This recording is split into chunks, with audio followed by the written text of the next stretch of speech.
Welcome to the virtual Stab Comedy Theater. It's time for the Suzette Veneti Show. Please welcome to your screen, Suzette Veneti.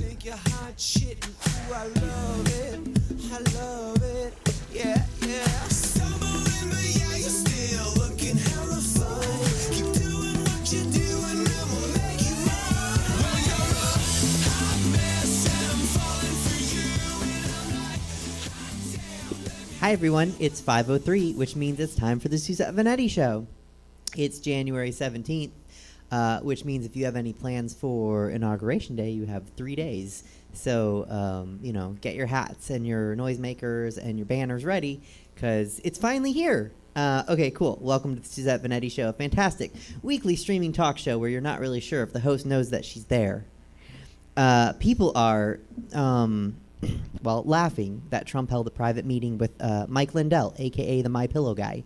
People are concerned that the MyPillow guy's notes were photographed, and they outline a heavily militarized plan to use weaponized force to stay in power and establish martial law. Apparently, this is just part of Trump's overall plan, Operation Sleep Tight. According to the plan, the first step is to slap chop our enemies. The second step is to flex seal the borders. And then finally, move on to the pillow fight for freedom. That's a good joke. That joke is amazing and terrifying, and I fully believe that Trump has seen Billy Mays cut a hole in the bottom of a boat and thought, that's my new Secretary of Defense. That guy can stop anything, even water. So, scary. Rudy Giuliani is making sure everyone knows he's on Trump's impeachment team, which comes as an assurance to Republicans and Democrats. Finally, a bipartisan issue that we can all agree on is good. Just the tip of the iceberg is how the FBI is describing the insanely overwhelming amount of digital proof of crimes committed in a terrorist attack at the Capitol. The FBI has over 100,000 pieces of digital media for additional leads after the terrorist attack last Wednesday.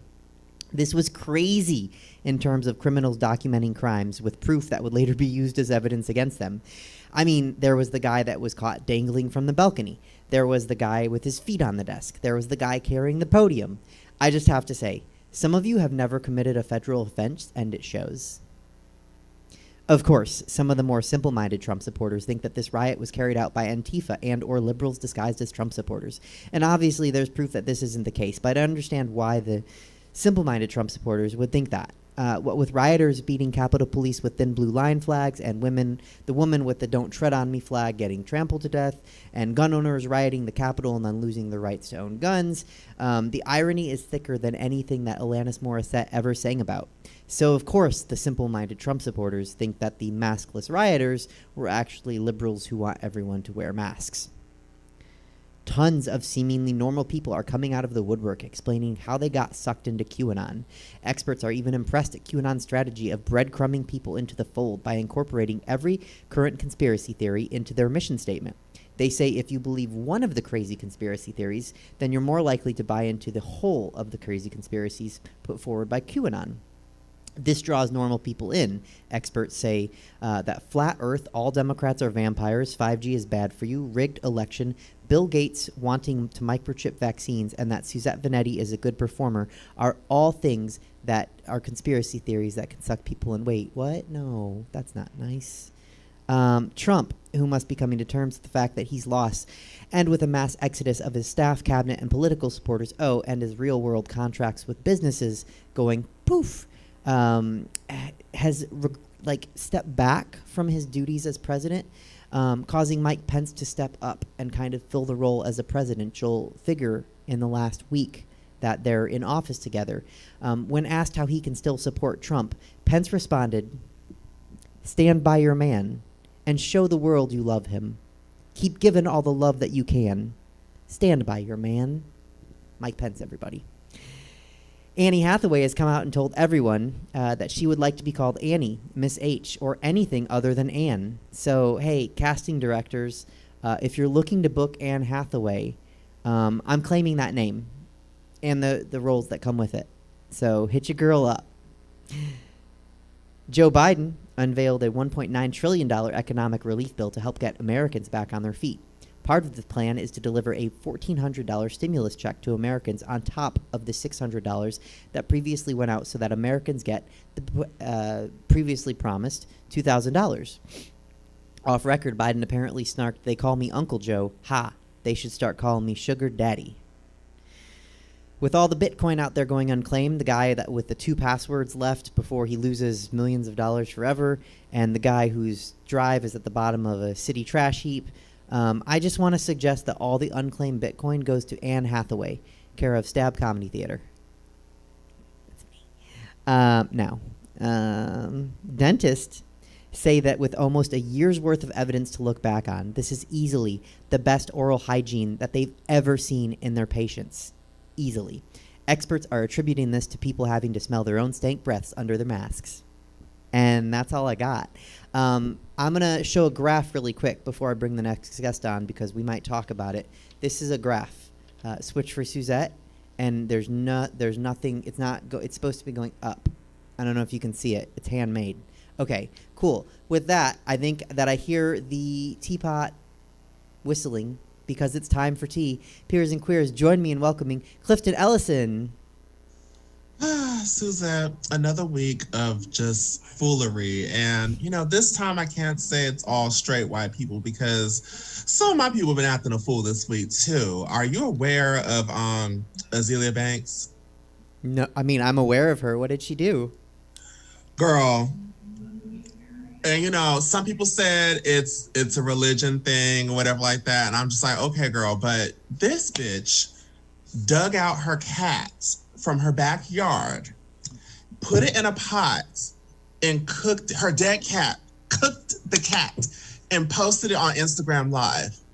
I don't think she ate it, but then people are saying that it's a religion thing, it's an African thing, whatever like that. But I'm just like, why would you post that? And why? Like, I don't understand the logic in this. And I'm just like, if you don't want people, I always say, if you don't want people judging you for things, you don't have to post it.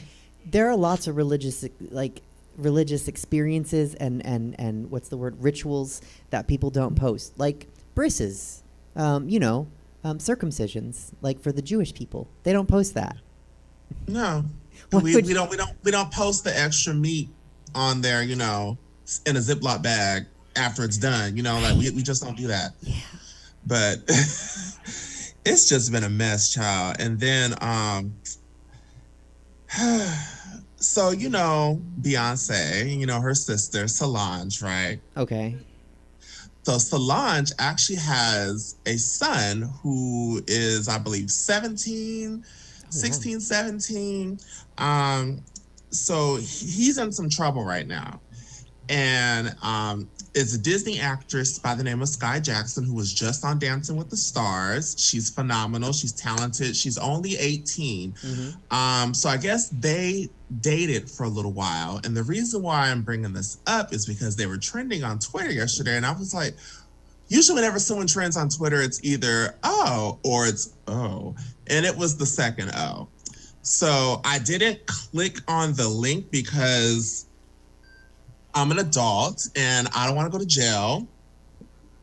There's a reason why I said I don't want to go to jail, because there is a video circulating of Solange's son having sexual relations with Sky Jackson. And then come to find out, allegedly, I'm saying this so we don't get sued for the 7 people that's watching us, no one runs and tells the po-po. Allegedly, in my Wendy Williams tone, he posted that as revenge porn. And at first I was like, I don't believe this. But then I went on Instagram because I follow, I love Beyonce. I love that whole family. Mm-hmm. And Beyonce's mom is like my grandma in my head.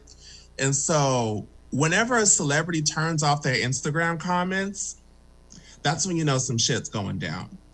And she turned off her comments and I was like, ooh, girl, it's getting real. And then I saw screen caps of the conversation and he's just saying all these derogatory things about her and stuff like that. And I was like, well, little boy, how are you raised by three of the strongest women in this world, and you're going to sit here and basically ruin your whole life before you're 18, posting revenge porn. Like, who?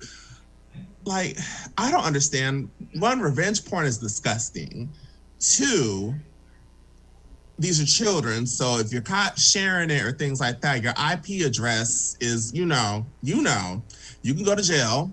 I ain't trying to go down that road. And three, Beyonce is your auntie. You have the world in your hands. So you're going to fuck up the bag before you can even get the bag. Like, I don't understand. I truly don't. So remember how we talked about last week about the rumors of Jeffree Star and Kanye West? Yes, we did. Well, unfortunately, those are false accusations, which I'm kind of happy they're false accusations because I just didn't really want. I don't like those people, but then those people combine and doing things. It just, the visual in my head just makes me just want to upchuck my lunch, and it's not pretty, it's not cute. In other news, happy birthday to 99-year-old Betty White. Happy birthday, Betty White. Yeah, I mean, Betty White and Cher, they're going to outlive us all, honey. We're all going to be dead, dust, and Betty White's going to be sitting somewhere drinking some vodka out of a teacup with Cher in 2075 when the whole world is just gone, and they're just going to be laughing, and there's going to be like a weird laugh track in the background. It's going to be phenomenal, but those two women are going to outlive us all. Easily. And look good doing it. When you have a pure soul like that, we got to protect her at all costs. Put her in some bubble wrap. Don't let her leave the house, because I swear to God, if I hear that she catches Rona from somebody, I'm fighting. I want to square up, and I'm going to meet them on the street. So, Miss Suzette, have you been watching any movies lately? No, I mean, I guess I've been watching the MCU back because I wanted to get ready for WandaVision. But other than that, I haven't really watched any movies. I watched that, but I don't want to spoil anything for you. But no, I already saw it. It came out Friday. Spoil it. It was a little weird. I think it's good. And I mean, me and Dave is going to come in with a hot take.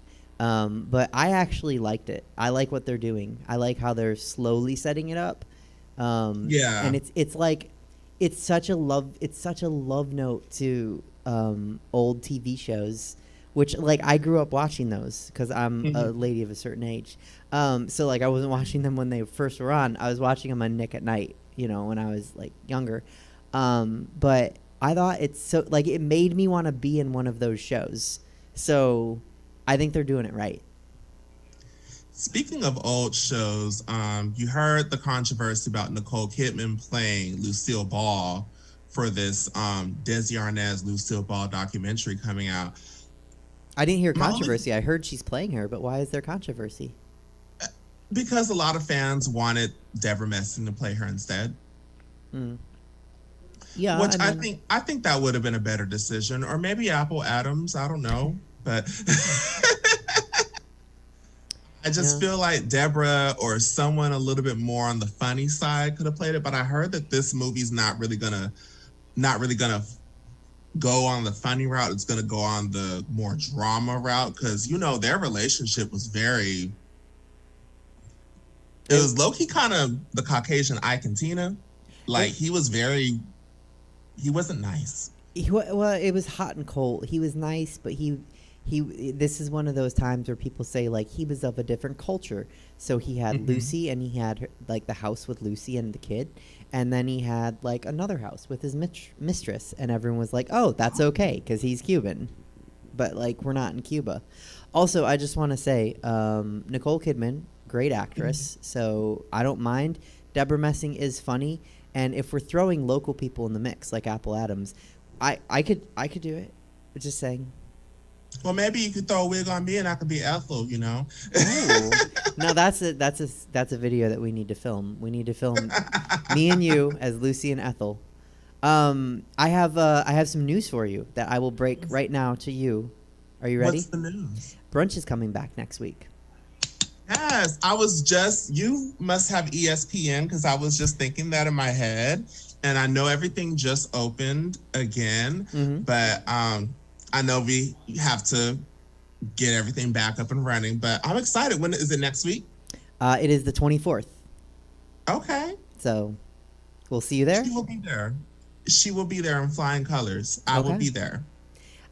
We just had to make sure we had everything, safe and ready, and got to make sure food is ready to go, and we're ready to. Well, Helen and Apple and Taryn are ready to go. We just had to make sure I'm ready to go, which I am. So, yeah. Well, hey, as long as you don't pull a stunt like one of these new girls on Drag Race she's only been doing drag for a year or something, but she almost missed her first challenge because she's used to having 5 hours to get painted. And I'm like, girl, you signed up for a TV show that's been on the air for 13 years. You know what the fuck you're doing.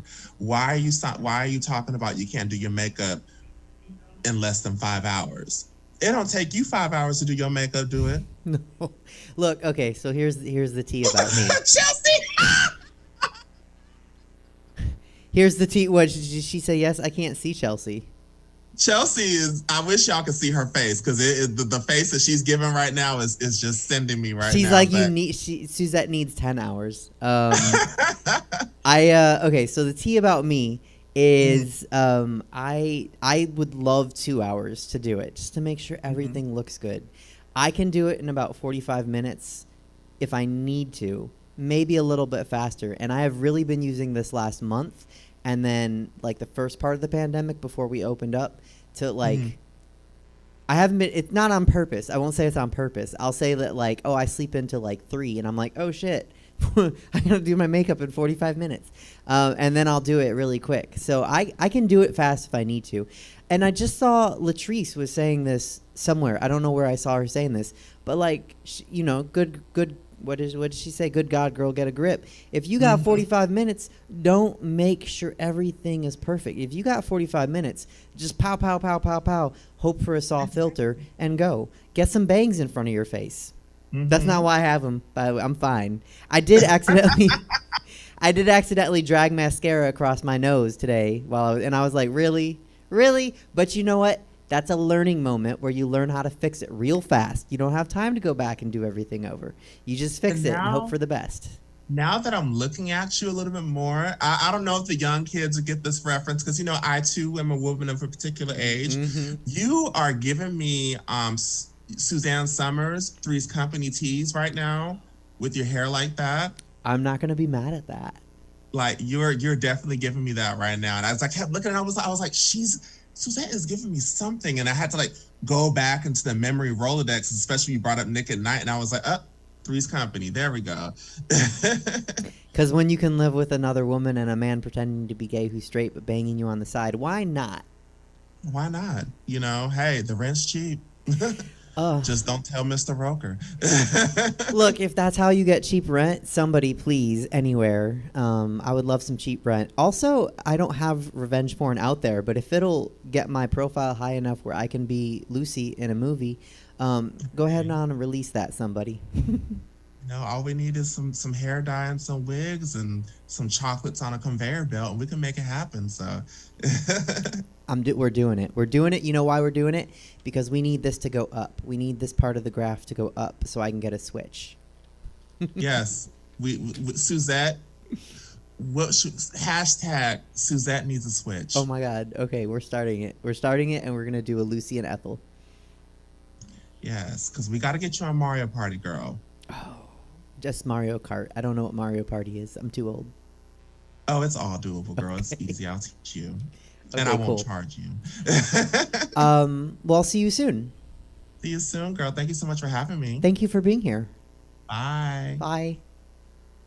All right, peers and queers, that was Clifton Ellison. You can tip him. You can send him some coin. You can follow him on Instagram. Also, above my pretty little head, hair by Liz, by the way. Above my pretty little head, you can send Stab some coin. So go on and do that because still closed, still pandemic. Still need coin. Okay, cool. With that, we're going to get to another one of my favorite people. He has a YouTube show. He's here 96% of the time, and he has hot takes, and I love them even if I disagree. Give it up for me and Dave. I don't know. I mean, I don't like the use of the word takes, let alone being hot. And Okay. also, Noted. what do you agree with me on? What do You never disagree with any of us. I I've watched, you know, Chelsea and other, we, you know, trash you right there, and you're like, you're right. You know, That's never. because I agree with that. I agree with that. Not one disagreement. It's about WandaVision. I disagree about WandaVision. I haven't even said anything on this show to Robert, who watches this show. I know Robert Best is the one who watches this, which I do. I appreciate the feedback I get after every show that you watch, Robert. No, I haven't even said anything about it on the show yet. I only said people assumed I didn't like it. I only let everybody know, for those who were a little bit frustrated at the first 2 episodes of WandaVision, that Marvel anime, X-Men and Wolverine are on Netflix. True. Just letting people know that there's something that's a little, and I don't even watch anime. I'm not the biggest fan of anime because it's always confusing. There's cultural references I'm unaware of, you know, things, but I like some of it. There's a was it DC put a bunch of new shit on HBO Max, not new, but like a bunch of their animated movies, which are way superior to any of the DC extended universe on cinema. Everybody agrees on it. Yeah. I don't know how many years we've been saying, why don't they just get the guys who've made the animated movies to make the films? Yeah. I mean, I know animated's probably their more their wheelhouse, but yeah, I've time and time again, I'm really I enjoy the fuck out of their animated movies. I enjoy their animated films over Marvel's animated films. They have. But Marvel doesn't care about their animated films because they dominate the cinematic universe. And so, but then there's these Marvel animes that I just saw were on Netflix. I'm like, oh shit, I checked out the X-Men one. It's really cool. And then I checked out the Wolverine one, which I've kind of lost interest in, but I'll pick it back up when I'm bored and try and, you know, whatever. But all I was saying, for all of us who've had blue balls for 2020, over Marvel not having anything released, all right? I'm talking Marvel blue balls, not literal. Because, you know, we the last thing we left off with was Spider-Man Far From Home, which I enjoyed thoroughly. I get into a constant debate with at least one person who claims it was poorly written, and then they like the New Mutants, and that pretty much discredits their bull. I think you had him on as a guest, Oliver Graves. Mm-hmm. Yeah, his opinion's pure shit, based on liking the New Mutants. So yeah, he's completely discredited there. And he actually poo-pooed WandaVision, saying it was bad, which I think the fact is that the last year what was slated was Black Widow in May, then Falcon and Winter Soldier in the summer, and WandaVision was in the fall, along with the what do we call it, the Immortals, motherfuckers or whatever. And so all that got, you know, pushed to nothing, and now they kicked off this time with WandaVision, or they're kicking it off with WandaVision, which was supposed to be third, and I would say the detour from their action-packed, you know, Black Widow and Falcon Winter Soldier into some weird shit. And these first 2 episodes would have been a nice departure from all the action-packed, you know, stuff that keeps you watching, and you know, a nice little change. But that's what they're kicking us off with. So I knew it was going to be boring. I'll put it that way. I knew that they were gonna start with this old, you know, the old timey stuff. End of episode 2 is intriguing, because it's, you know, now we're kind of seeing a little bit, you know, some of the weirdness go in there. They were just indulging in some of like the throwback to old TV and all that stuff, and they had fun with it. It was cool, but for somebody that's been, we've been, you know, forced to not. I mean, it's been a year. It's been a fucking year. I only live for 2 things these days: Melvin's concerts, and which is my favorite band right here, and Marvel movies. That's it. And so that's, and now this Marvel TV shit for Disney.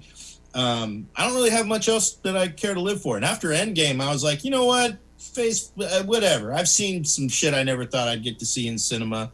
I'm good. And you know, whatever. I'm not planning to live forever.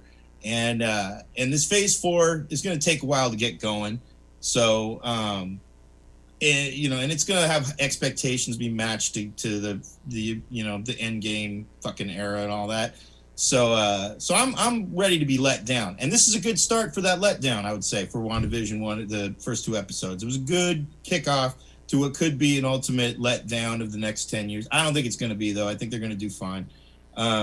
It's just, again, this was supposed to be the third released series, or the third release from Marvel last year, and it's the first one this year. So I think it just was a choice they made because they're still trying to buy time for theaters to open up to try and get as much money as they can from Black Widow. And that's the big holdup right there. But ultimately, none of this stuff means anything. So, there's obviously, people are dying. There's an insurrection. There's, the NRA is bankrupt. There's all kinds of fun shit happening every other day.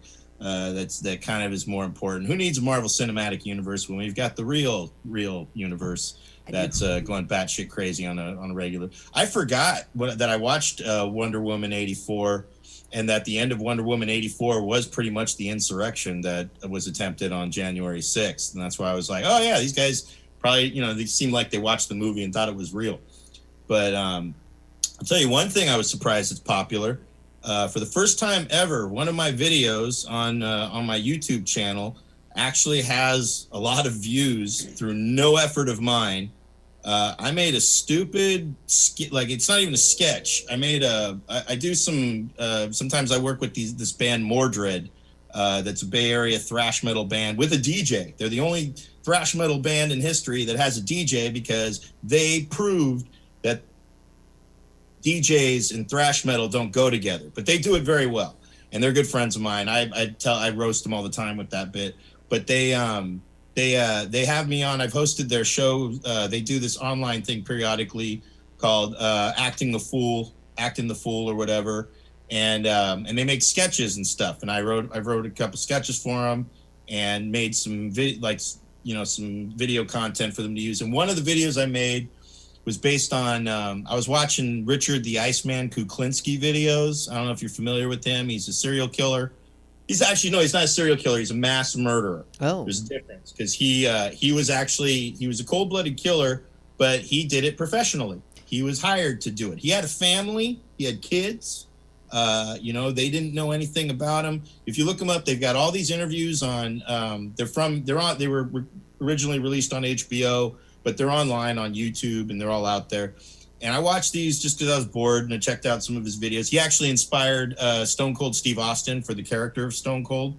And so he ended up, I was watching these, and there's a couple parts, not many, but if you have gallows humor like I do, there's a couple parts in them that are kind of funny. And it's not intentionally fun. He's even because he knows how twisted this shit is, he seemed to kind of revel in some of the attention he got. That's the thing that goes with all these serial killers. They got the Night Stalker thing on Netflix right now, and you can clearly see that Richard Ramirez was into his own celebrity of sorts, because he would read the papers, and he gets off a little bit on the legend of what he was creating at the same time. And Kuklinski is one of those guys.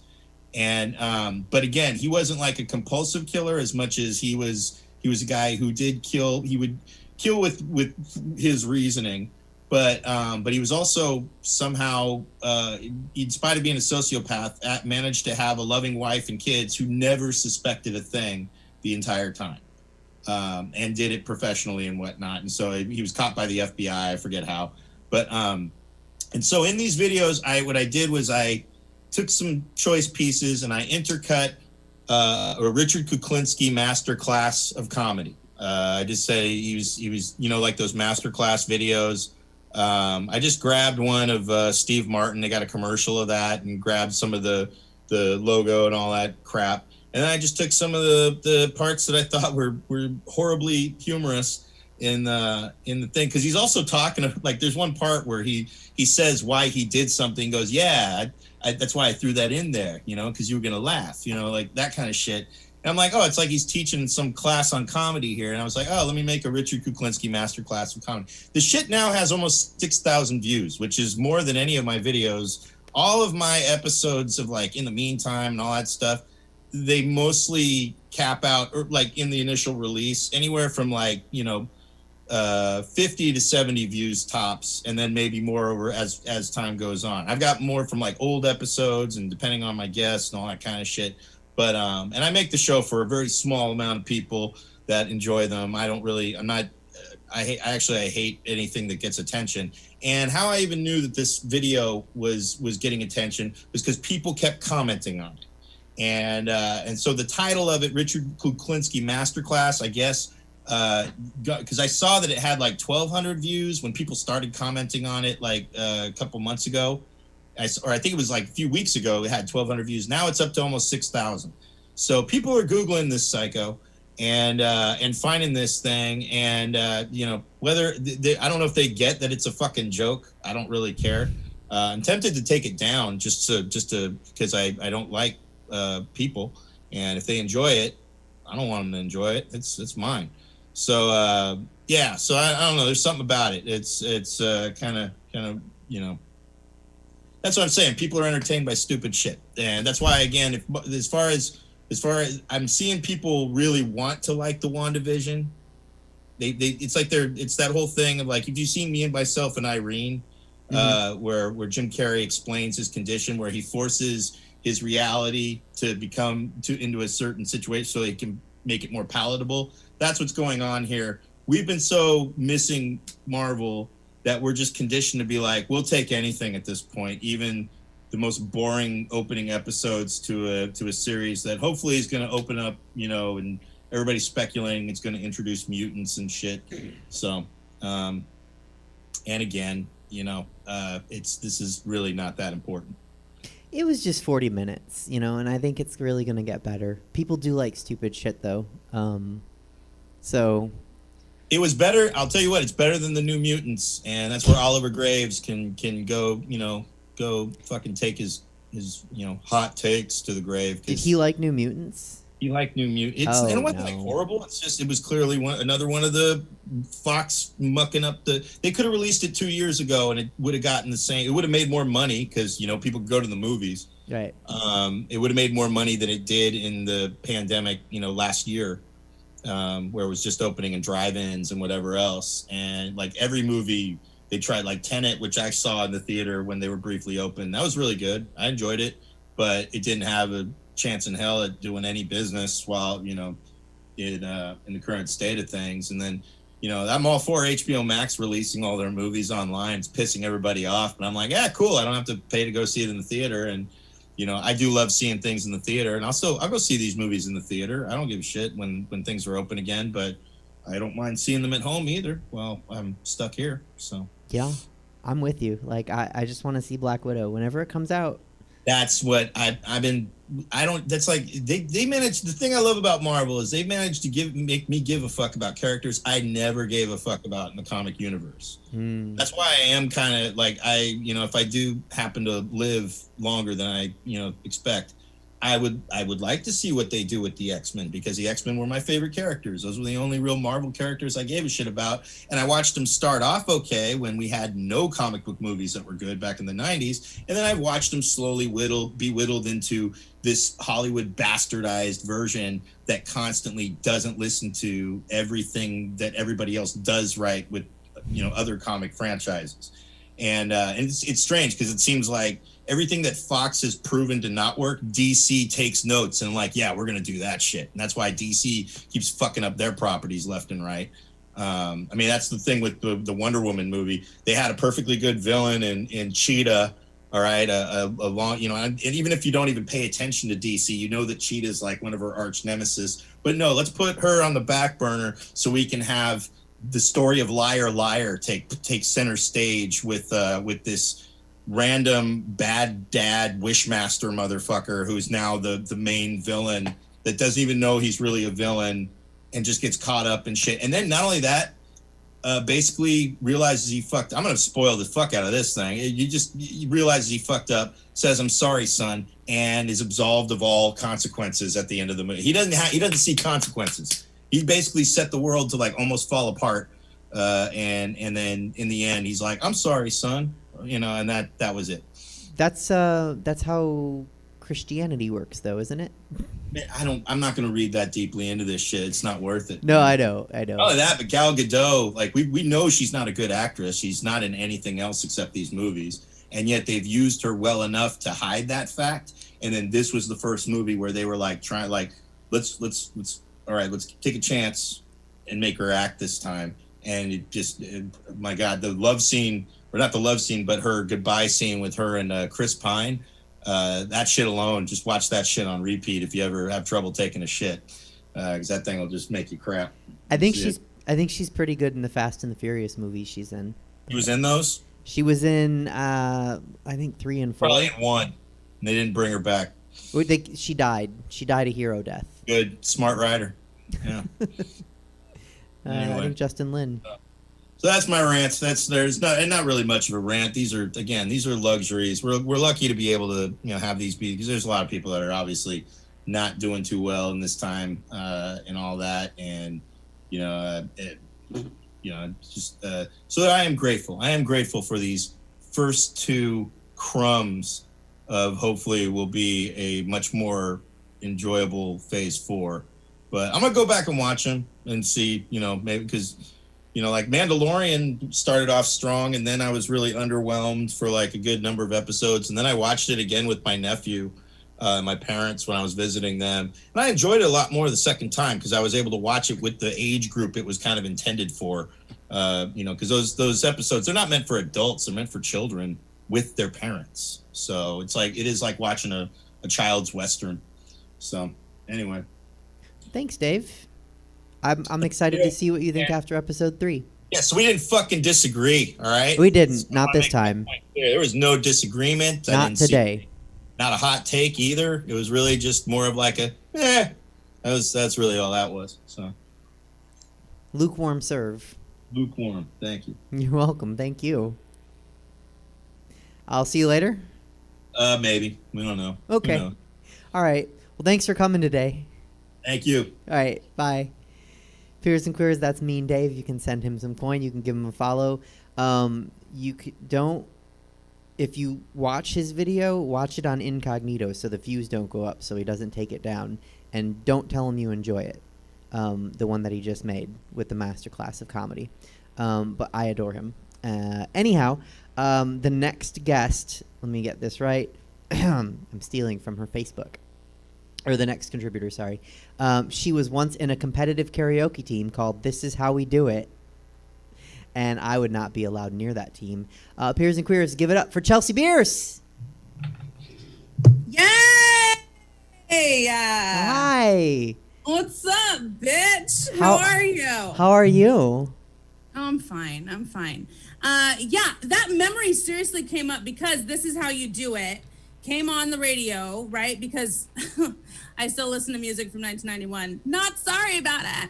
And it came on and I was like, oh my God, I totally forgot that I was in a competitive karaoke league for years in New York, years. Like we would costumes, props, choreography, and we would ride on the subway with this shit, like legit. Like I would ride with trash, but I was making it into a karaoke prop because karaoke is life. I mean, I am not kidding. If you can't handle karaoke, even to go and be an enthusiast and enjoy watching karaoke, I'm not going to make you sing. Like, I'm not a monster. But if you can't enjoy karaoke, fuck off. I can't fuck with you as a person. Like, it's so freeing to me. I love karaoke so much. I was a karaoke DJ for 17 years, and that was in LA, that was in New York, all of it. So karaoke follows me. It's just like in my blood, which is a weird thing to say, but it's true. So yes, I was on a competitive karaoke league in New York, and it was fucking amazing. Hi. I'm so excited to be here. I'm just excited to see Steph's face. Steph Garcia is your headliner today. I mean, okay, relax. She's your interviewee. That's better. She's a headliner too, guys. She's really fucking funny. Okay, but I love her, and I haven't seen her in so long. So, yeah, let's talk about it. What's this wig? Is this new? I mean, excuse me, not a wig. You grew it yourself, duh. But is this new? What's going on here? No, this is just Liz. Again, Liz. Everything is Liz now. If it looks good, it's Liz. Okay. Yeah. Okay. Yeah. I don't hate it. Don't ever lose this person in your life. And Suzanne Summers, as soon as I saw it, I was like, yes. And then Clifton found it and I was like, yes, bitch, step by step, 100%, you look phenomenal. So, well, relax. That's the last compliment you'll get from me ever in your life. Clifton did say, we don't need to post everything. And then you're like, oh, and I drug mascara across my nose. Bitch, keep that to yourself. There's maybe 9 people watching. You don't want all those people knowing that you can't do your fucking makeup. Relax. Tuck it in. No one can tell because I fixed it. I know, but then you told everybody about it. It's like, I mean, keep that shit to yourself. I'm just saying. That's how I flex. So, let's talk about it. First of all, Dave is absolutely correct. I never know what I'm going to talk about on this show. I never have any idea what I'm going to talk about. Dave is absolutely correct. People are entertained by really stupid shit. And I feel like our taste is going down while being in quarantine. Because now we will just laugh and be entertained by anything because it's like people living their life. Like we're just so excited to see literally anything because we're all so fucking stuck. You know, like I was just talking about writing new material. Now I am currently on a podcast with some friends of mine. Why is she unmuted? Why is she taking my spot? Steph, I will hurt you to. Okay, we're good. Okay, we're fine. Okay. Woo-hoo! I just gave you love. Don't ruin it. Okay. All right. She's fine, guys. Everything's fine. Okay, we love each other again. But it's true. So I was just talking to someone about writing new material. And how, like, me being a stand-up comic, I would write new material on, like, things that I would do, experiences that I would have in my life. But we're all doing the same thing right now. Like, we're all like, oh, this mask is fogging up my glasses. And, oh, I can't, hug my friend. And, oh, like, I can't sit in a restaurant. Like, we're all doing the same thing. And so it's like, we can't write new shit on our existing experiences, right? So I actually went back and like looked through like my first 2 or 3 notebooks of comedy, like from like 12 years ago. And I was like looking through and I was like, I think I could make this a thing. And it's kind of fun, like to go back and it's like you, like picking up makeup. It's like, oh, whoa, what do you do with this? It's like trying to relearn something, right? Okay. So anyway, that was just something that I was like, yes, people are... Okay, stupid shit. Let me show you stupid shit. I just posted this. Did you see it? You liked it.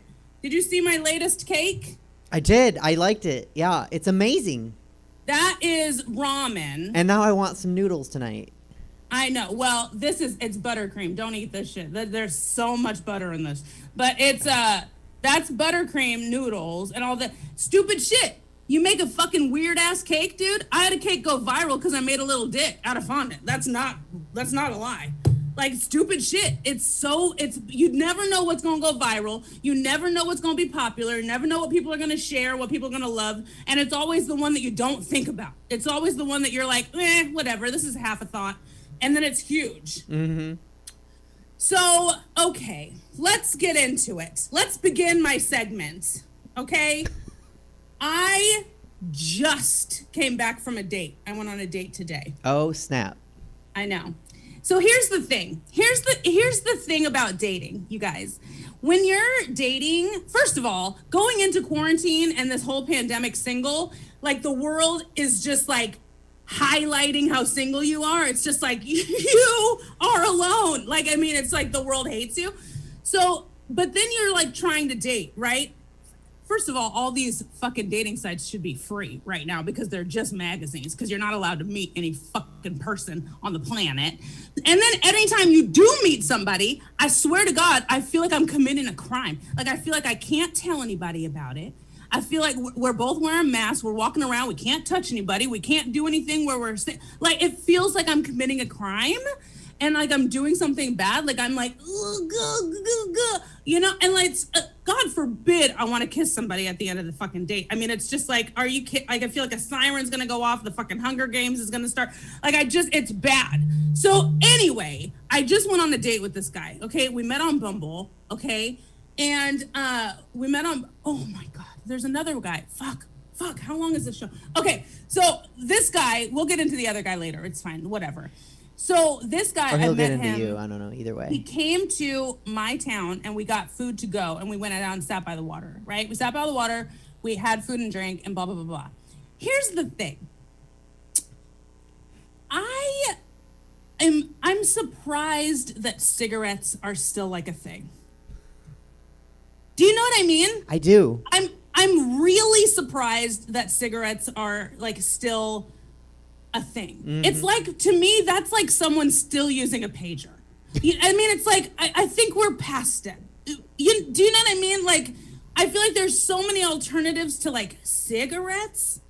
And it's like, you don't know if someone is going to reek of cigarette smoke until you're in their vicinity and their mouth is touching yours. And that's what happened. I could have COVID right now. I mean, that's 100% possible. I could completely have COVID right now because I kissed a fucking stranger. And as soon as it happened, I was like, nope, delete and cut. Like, I'm done, right? And then, like, he's all about it. He's like, so what are you doing tonight? Are you like, can I come over? Can we hang out? And I was like, absolutely not. Because, nope. So then I get in my car and we like leave, we separate, right? And it's like, I legit was like, okay, thank you.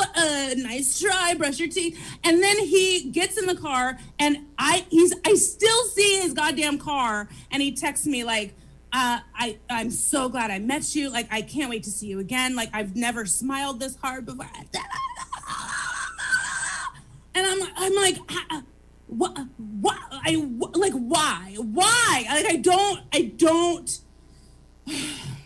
And see, then I feel like a fucking bitch too, because it's like, then I complain about like guys not liking me and not wanting to go out with me. And then I do go out with a guy and then they're like super in love with me. And then they like send me flowers every day. And they're like, I need to rule your life. And I'm like, is there a fucking medium? Like, I need someone in the middle who's not fucking crazy, It's like this. I want someone right here in the middle. And it's just I don't understand why it's so hard to find.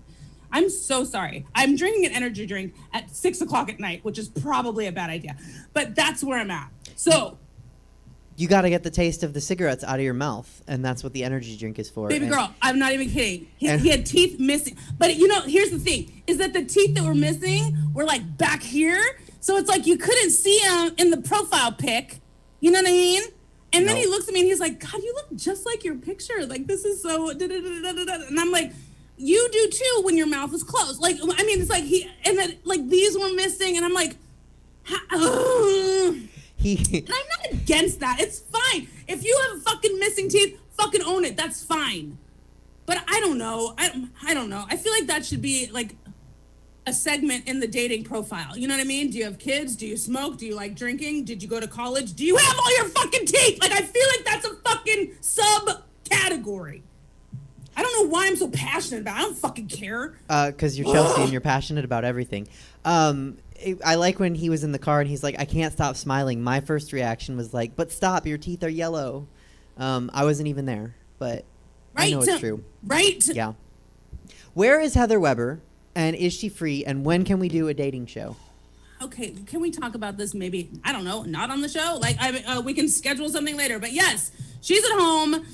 They're trying to get me to come to Vegas. I might be there next weekend. I don't know if I'm going to make it happen. Because here's the other thing that happens is I make a cake like this, and I show the cake, and I'm like, hey, guys, look at this fun cake I made. And then I get this influx of orders that are like, I want all this, and I want this fucking, and it's like, oh my God, like, I own my own business. It's just me. I do the ordering. I do the scheduling. I do the baking. I do the decorating. I do the pickups. I do the, like, it's just me. And I have a 4-year-old kid. You think my 4-year-old kid likes it when I'm just neglecting him as a mom because I need to bake fucking noodle cakes? Like, it's just like, ah. So anyway, yes, Miles and Heather want me to come to Vegas and hang out, right? But then all these cakes come in, and it's like, thank God I'm still working. Oh my God. Thank God I'm still working. But it's just like, it's for me. It's all under the table money. It's all like, what?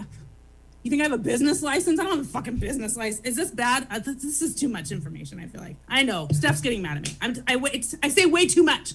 I can't stop. It's the goddamn bangs, yo. It's the goddamn bangs. Oh my God. Wait, your drink is called Bangs? Bang, bang. Oh, Bangs. I know. I like that you stole my look today. That's pretty good. Bang Patrol, yo. Anything I can do to be more like Chelsea. Bang gang, bang gang. It's written above. I touch it like they do at Notre Dame. I just touch it when I go under my doorway.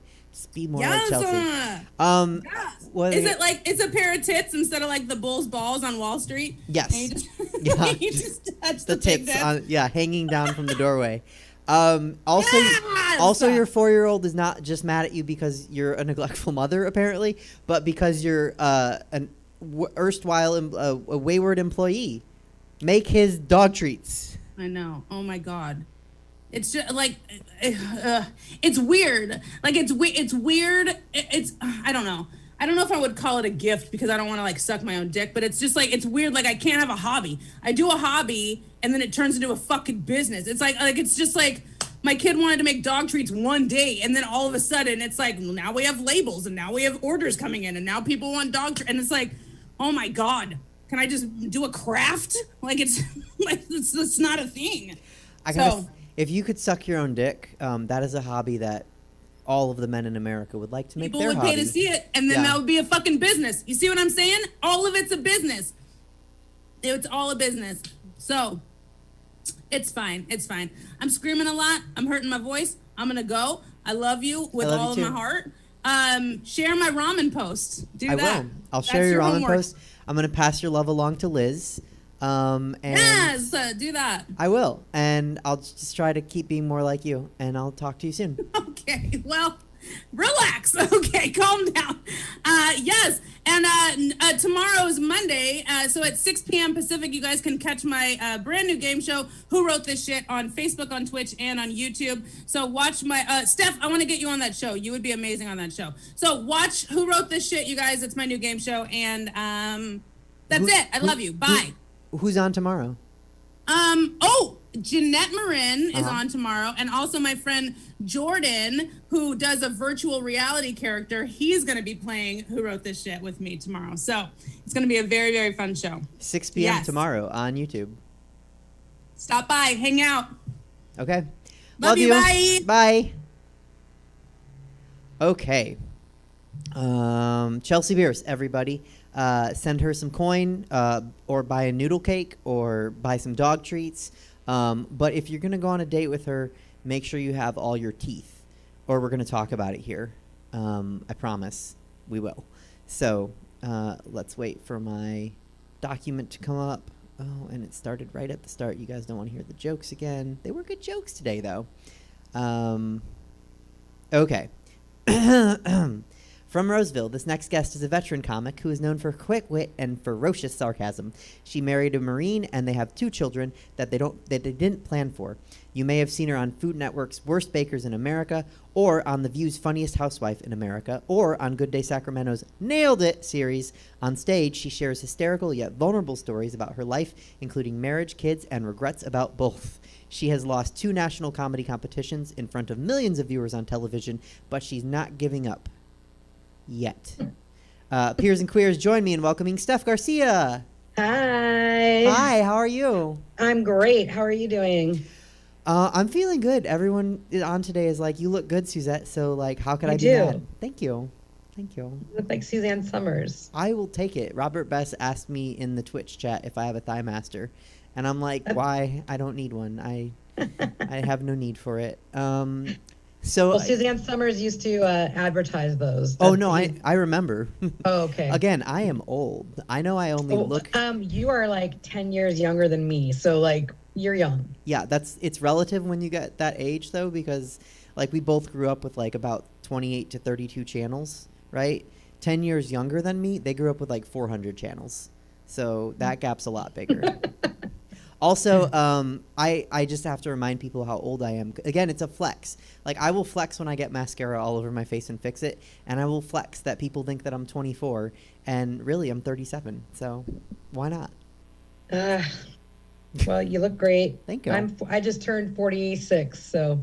Well, I think I'm you look feeling great. it. Oh my God, thank you. I don't know. It's in my genes. I know that. My mom looks very young too for her age, but we got a pool a couple of years ago, and I get in the sun all the time now. So I expect to look at least 70 in the next 5 years. That's probably what I'll look like. If you don't, you can join Cher and Betty White in 2075, still looking good and living. I don't want to live till 99. Oh, yeah. No, that's way. Leave that for the Betty White. So what have you been up to during the pandemic?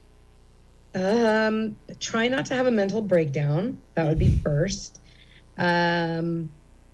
It has kind of changed everything, and it's been really difficult mentally. And I think that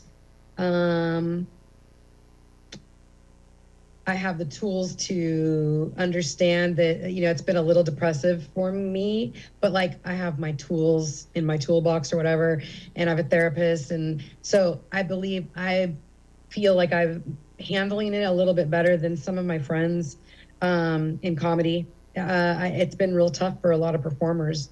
We don't like to be isolated unless we're doing it on ourselves. Right. Yeah. So yeah. It's been tough. I work full time, and I can work from home, which I'm super excited for and thankful, because I don't know what I would do. I also have a third grader. So part of last year I was teaching, helping him with distance learning. I was doing my own job, and yeah, it's crazy. I really miss comedy. Agreed. I miss it too. I get to do some virtual shows sometimes, but it's not the same. Have you done any like Zoom shows? I did one Zoom comedy show, and I just felt it was too just too loud and too much. It took away from it the actual feeling of like a show, and I bombed. Like, I don't do well on Zoom shows, I don't think. And then I did another, like a pilot with another comedian, and I don't know if that's going to be out on his YouTube channel or not.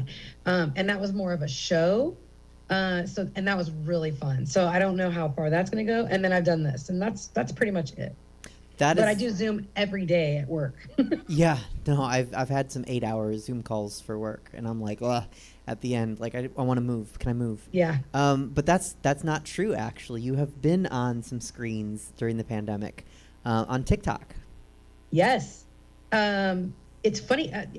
I started TikTok last March, and my daughter she was living with us at the time. And she kept on showing me these TikTok videos, and they were hilarious. And finally I just joined, and I fell in love with it, like immediately.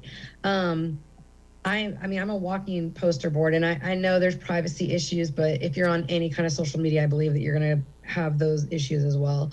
And I kind of found my niche. Like, I like doing these little few second videos. And one of them, I also like following people who are positive, because I think that finding positivity these days is difficult for some of us. And there's a group of like grown-ass men on TikTok that spread positivity, and they're deemed the smiley boys, and they're all over the United States. They live in all different states, and there's just so much positivity on TikTok. And so what happened is I started following them and interacting with them. And then one of them interacted with me, and a video went viral, which means it went around 300,000 times. I think that's viral to me. Yeah, that's viral. But like, you see billions of views and millions of views on these hashtags and stuff. So I love the positivity. And it's funny though, because like I've done comedy for so long. I wish I went viral doing a joke, but instead I went viral doing like a skit. Like, it was a thank you, and it was like a positivity thing, and I never thought anyone would really see it. Well, it's kind of like Chelsea and me and Dave were saying, like, the thing that you don't think is gonna be noteworthy and be viral is like what blows up, and then all of a sudden you're like, oh, I have jokes and like I can draw. Like, I don't know if you can. I can't draw, but like it's something that you never expected. But that's cool. So did that get you a big following when that went viral? Yeah. I mean, big for me. And like, there's like 5,000 people following me now, which is huge. That's better. It's bigger than I've had on other platforms. And I don't think I do platforms as well. I have to be very careful what I say because of my job. So like, I struggle and always have with the comedy part of my life and what's public and what I share and my corporate life. And every company I've ever worked for has been 100% supportive of my comedy, but I think it's because I almost censor myself. You know what I mean? Yeah, that can be tough. We'll have to come back to that. I want to ask, okay, so I really want to get on, TikTok, right? And I keep having trouble figuring it out, and so I keep blaming it on the fact that I'm too old. We just talked about my age, so that's not really a good excuse. So what am I doing wrong? How often do you post? I only posted once, and I posted the same. I was my first post, right? And so I wanted to like just practice and like get the feel for it. And so I made like 8 of the same video from like different angles and like different rooms, but it was the same exact thing. And people liked them, but somebody was like, "Are you okay? This is the same video as all the rest." And I think that scared me away. Don't be scared. Delete one and move on. I find the best videos on TikTok are the ones that are authentic. It's someone driving and they pull over to the side of the road and they're like, I just had this message to give everybody. But that's the side of TikTok I'm on. Your content is going to decide, and your followers are going to decide, and what you view and interact with is going to decide what you see. And there's all kinds of sides to TikTok. So there's the LGBTQ. There's baking TikTok. There's chopping wood TikTok. Like there's quite a few gorgeous lumberjacks on TikTok. And if you follow 1 or 2 of them, all of a sudden you're just getting flooded with it. And I'm here for it. There's comedy TikTok. There's, and then there's negative TikTok as well. So you can find whatever you're looking for. But I love it. I love the interaction. I think it's, for the most part, it's super positive. And I've gone more to just that and Reddit. And I don't really do Facebook hardly at all anymore. And that's my goal this year, is to cut Facebook off completely. Yeah, I think a lot of people have that goal. It's hard. I'll say it's hard for me. I wish I could, but it's hard as a comedian and a drag princess to get away from that, because it's how we connect. It's how we advertise. It is. So, but as far as TikTok goes, my next question, you kind of already answered it, but I want to clarify. So I wanted to know what the difference was in cultivating an audience on TikTok as opposed to like finding your audience in stand-up. It sounds like there are similarities and some differences, though. Could you elaborate? Yeah. So I think your audience on Facebook is going to be people first, and then their friends, and then their friends, and then depending on your privacy settings, and if you advertise it, people that go to your shows. I started doing stand-up before before social media, if you can believe it. I really did. And a lot of people would create email lists, and that was a way to build your following. So on social media, if you make it public, people will start following you. But I think social media has gotten to the point where it's not quick enough. TikTok is really fast, and you're just kind of checking in with each other, and you're not sharing pictures of your family. You can make videos. Some of those go around and they're viral, and it's awesome. But TikTok to me is more of a vibe. It's more of a positive vibe, but I think that we probably think that with all social media platforms that come out. if you start interacting with them and you like it, of course you're going to attract people who think you have the same humor as you or what have you. And so I don't. It's cool now, but there'll be something else in a few years, I'm sure.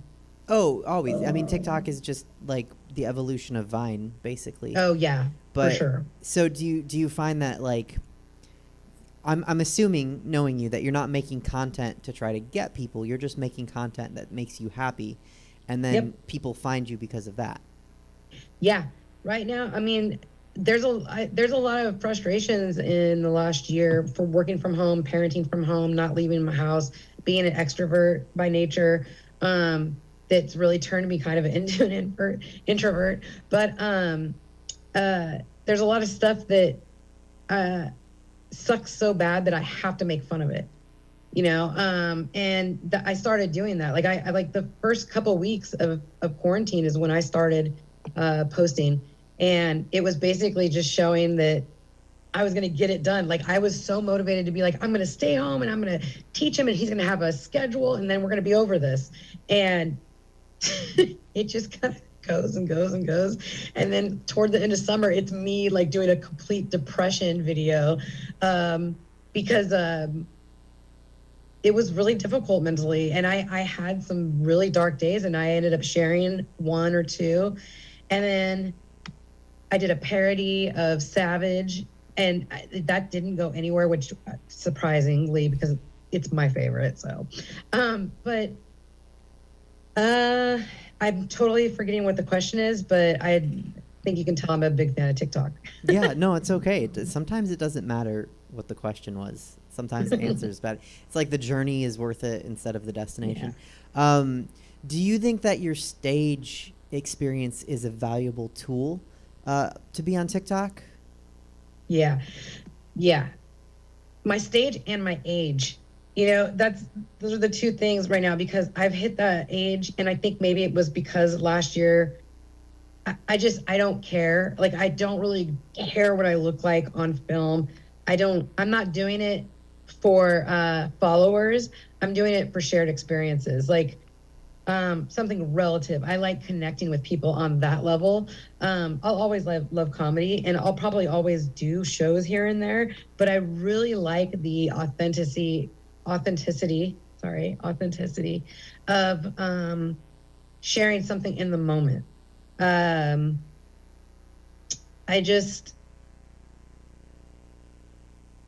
I'm careful about what I share, but I also feel like I've been as vulnerable. I haven't been as vulnerable as I can be, but I have to watch that because I don't know how much I want people to know about my life. You know what I mean? Mm-hmm. I like making fun of it on stage and exaggerating things for the comedy aspect. But when you really get deep and like all the deep shit that people go through, I love the people who share it on TikTok. I think they're so beautiful and vulnerable. And part of me wants to do it, and then there's another part of me. It's like I am just not ready to do that. I just don't right now have it in me. You know? I mean, there's different tolerance levels of things, and like stand-up comedy is fun.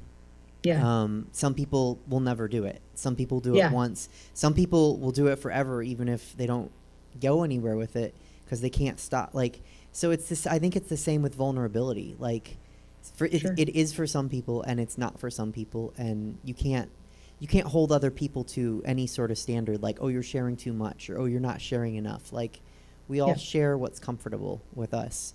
Agree. Do you think that you're gonna TikTok as much when stand-up comedy comes back? Yeah, and I'll include comedy in it. I think it'll open people up to a chapter of my life that is public and is for a reason. And I think a lot of my comedy is going to change.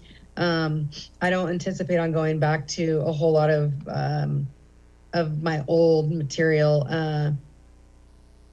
This last year has created a lot of writing. And I think I have something. I think I have something that I'm working on that is going to be great, but also maybe positive, and people can learn from it too. So I'm kind of going to tread water in whatever kind of performance you think that is. I think my ultimate goal would be to have like a one-woman show. The John Lozano, is it Lozano? John Lozano. He did Leguizamo? a one-man show about his life and made it it's like comedy, but it's also like really difficult because he had a tough childhood, and I did too, and I'm working on that.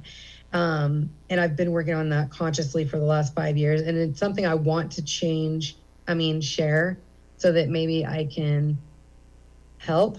But I want to do it in a way that it doesn't take down people who are alive. I don't want to share that part. I do and I don't. You know what I mean? I know sharing that part of me would be amazing and cathartic for me, and probably others, but I don't know if I really want my family in a spotlight. So I think my comedy is going to give me that outlet. And I don't know, maybe I'll write a book. I've always wanted to write a book too. So I don't know. I've been home a lot. I've been thinking and dreaming and doing things, and I want to do things a little different going forward. I think that's really cool and healthy. Yeah. What's been the biggest surprise you've had from TikToking? From TikToking. Really caring about strangers, like truly caring about the well-being of someone. There's a woman I follow. She lives in the Bay Area, Carmel, like Monterey, that area, and she shares so much of her life, her soul, and her feelings. And if she's human, and she goes ups and downs just like any human does, but she shares a lot of that. And I'm surprised at how much I truly care about her. Like when she doesn't post for a couple of days, I genuinely worry, and I've reached out to her on Messenger, and just to let her know that she's made a difference in my life. And I don't think I've really done that a whole lot with Facebook or Instagram or Twitter. But I plan to do that more often. I think one of the things that I've learned lately is you need to say things while people are alive, not after they pass. I don't want to be saying stuff to my friends and family at their funeral or whatever. I want to say it now. And so TikTok is almost that. Like you can just, I don't know, deliver positivity in 30 seconds or 15 seconds or 60 seconds. Yeah. No, I think that's really cool. And yeah, you're not like committing to a whole like Facebook, and I don't know.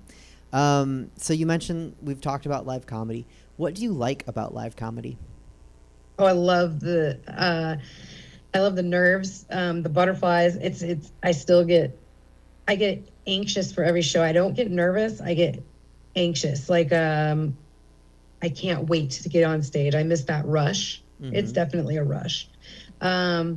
I miss telling a joke in a room where they're all being very quiet because they really are listening to they're hanging on every word. And then you deliver it and they lose their minds. Like that's the best feeling in the world. I miss seeing some amazing people in the comedy community, a lot of people who I care about tremendously. And I don't know if they're doing well mentally. This has all been really hard. Yeah, those are the things I love and the things I miss. What do you hate about stand-up comedy? Say it again. What do you hate about it? What do I hate about comedy? Because if you love something, you also hate it. I hate that I can't give it up. I hate that it.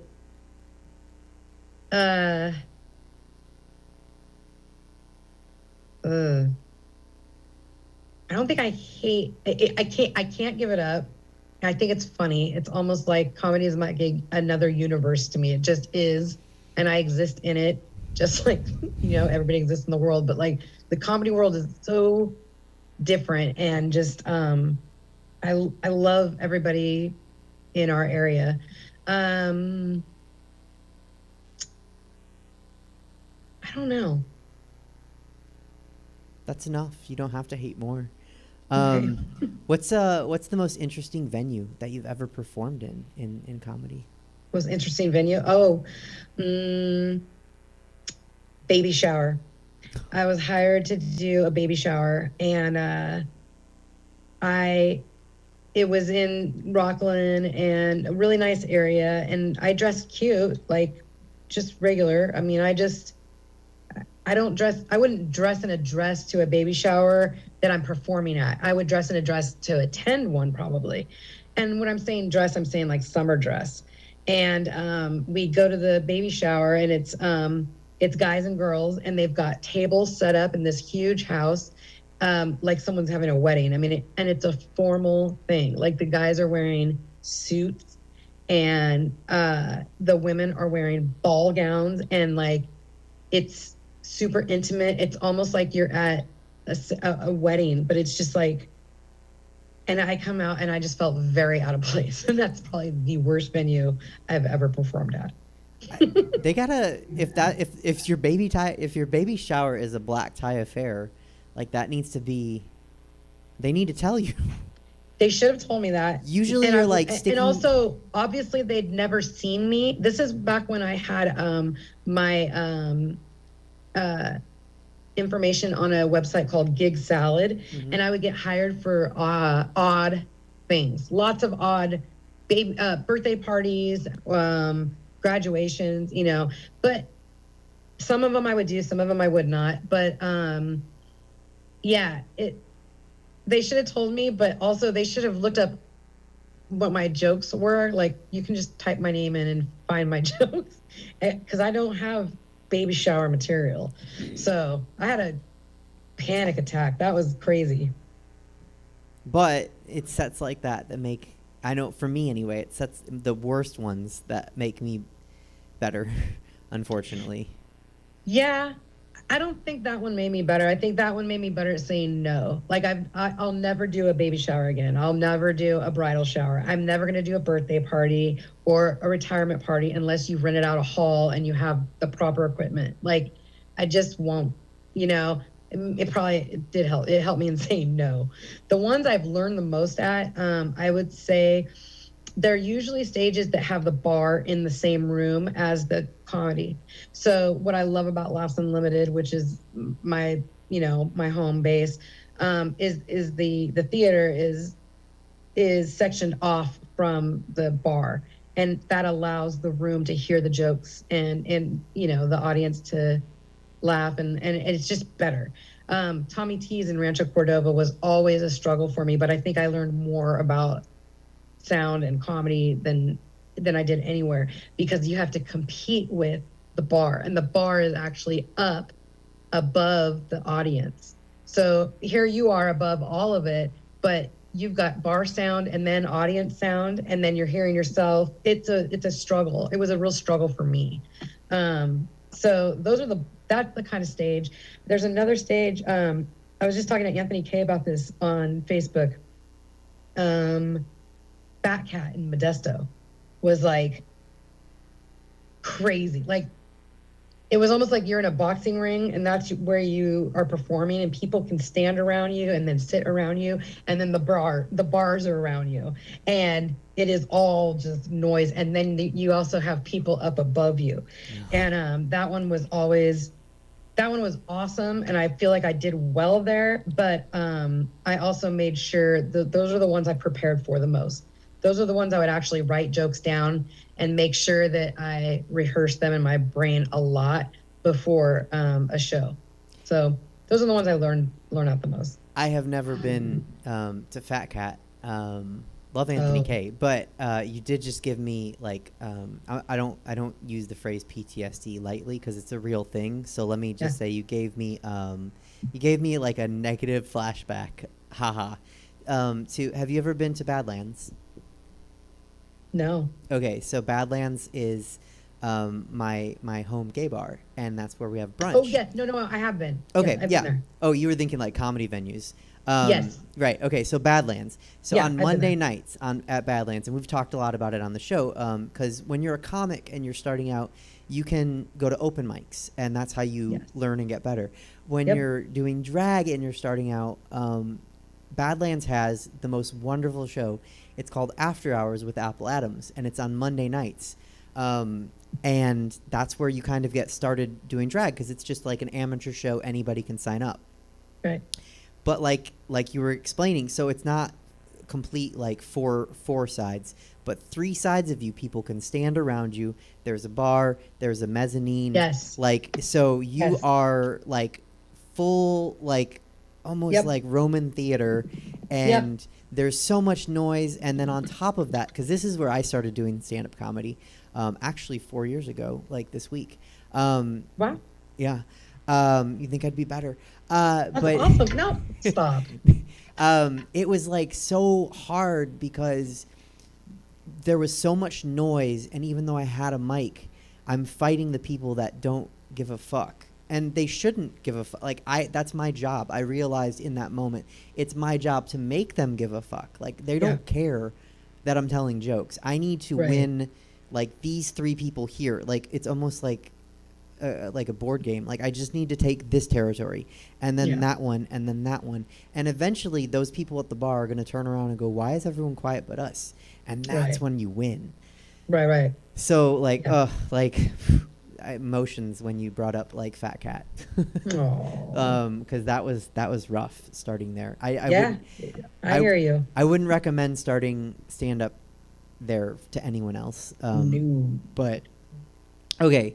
So I've been asking a lot. I've been forcing my questions in, and I don't like it because I just love talking to you. So this next one, I don't know what questions to write because I'm not a mother. But you balance being a mom and being a comic, in addition to having a career and being a wife. You balance all these things. How do you balance all that? I take lots of drugs. Pretty much anything anyone will give me at any given time. No.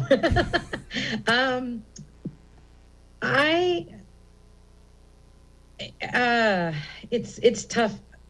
I felt like I haven't balanced it before. I started comedy when my daughter was just turning 5 years old. She's 21 now, and I hustled.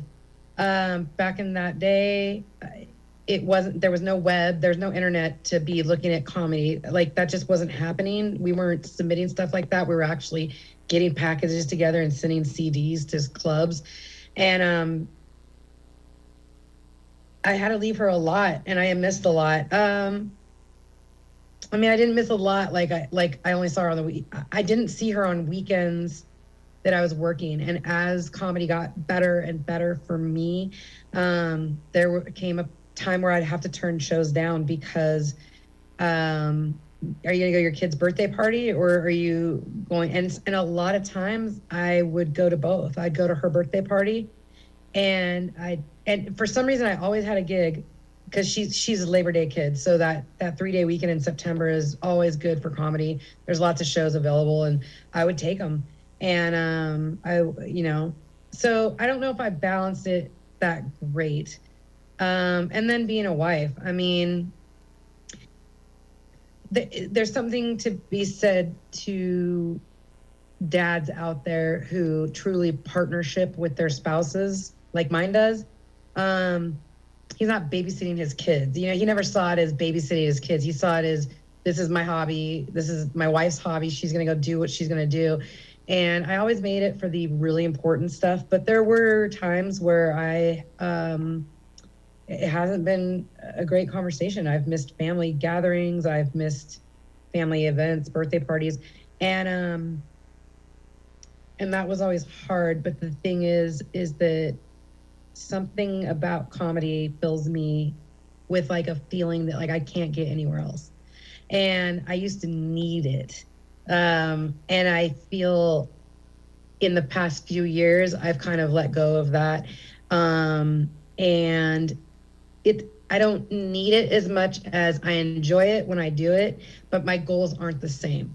Like, I used to do it so that hopefully maybe someone would notice me and I wanted to get famous and then move the family to LA, and I wanted the dream. I thought that was my dream.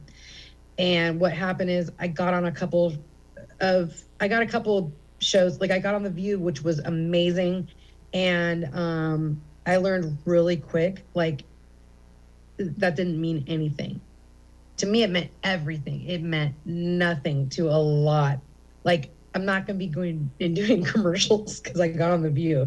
So my expectations were I just didn't have any. I just was going for it for so many years. And then I got on the Food Network show. But before that, in the background, I also struggled with secondary infertility. We were trying to get pregnant. So I told you I started comedy on a dare in like 2004, and our daughter was already 4 years old, turning 5, and we were trying to have a kid, and I wasn't getting pregnant, and that was it. We just kind of accepted that was going to happen, and it was really difficult.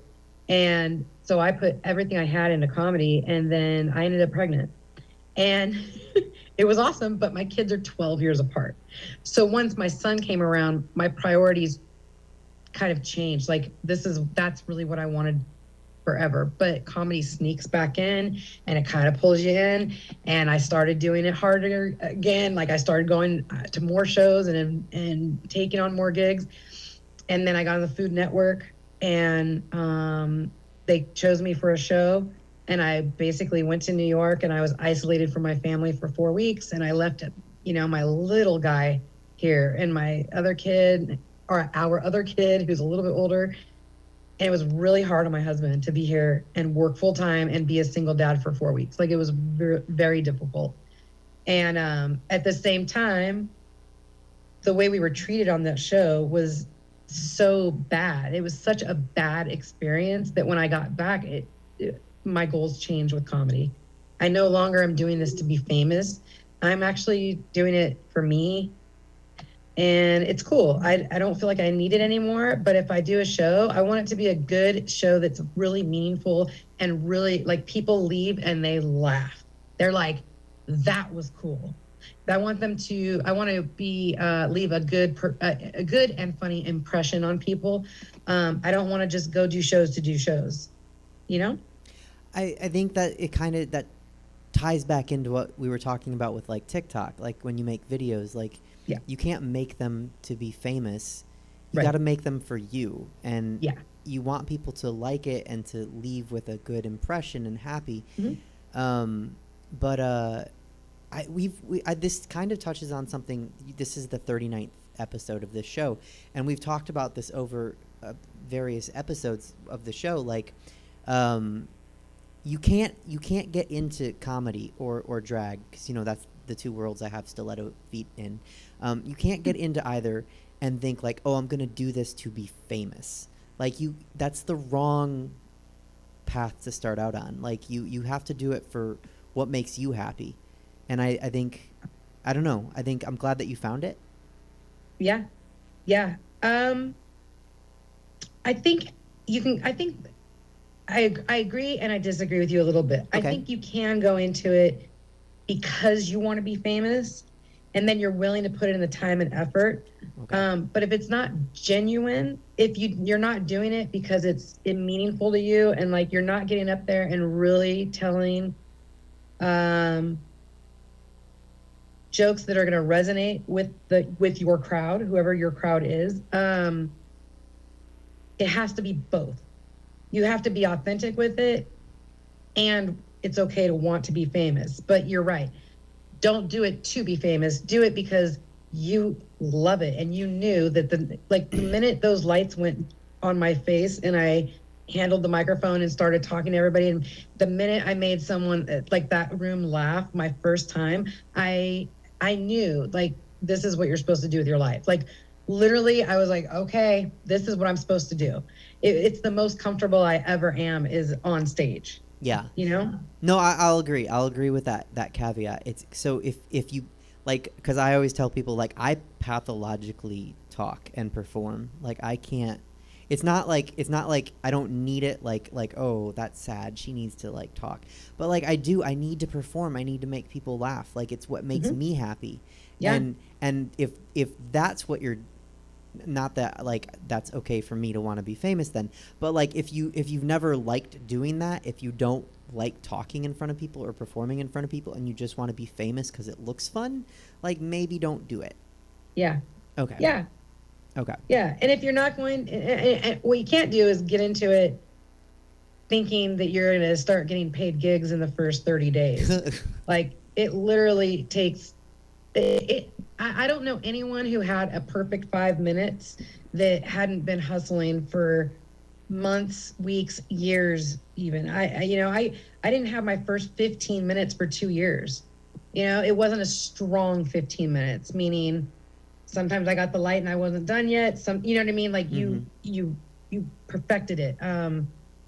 But yeah, you can't go in thinking that I'm going to do this for 6 months and I'm going to get famous. Like, no. Yeah. Probably isn't going to happen. I don't get paid much, and I'm 4 years in. So, I think you got to be in it for the long haul, and you can't think it's like a get rich quick scheme. And just because you brought it up, in case we have anybody watching who's not familiar with comedy lingo, so correct me if I'm wrong, because no one would say I have a strong 15 minutes, but a strong 15 minutes would be like, oh, like every joke is like all 15 minutes are full of like goodness. And like, because some comics are like, I have 15 minutes. And it's like, no, you have 7. And then you have 8 minutes worth of ideas. Yeah. Yeah. I think open mics are a great place for you to find those jokes that are fire. And what ends up happening is you go up and you do these jokes, and then something happens that night and you add another one to it, and that one starts killing. Mm-hmm. So you put that one together with this one, and then you have an opener that's hilarious and a closer that kills. And whichever one's stronger is the one you end with.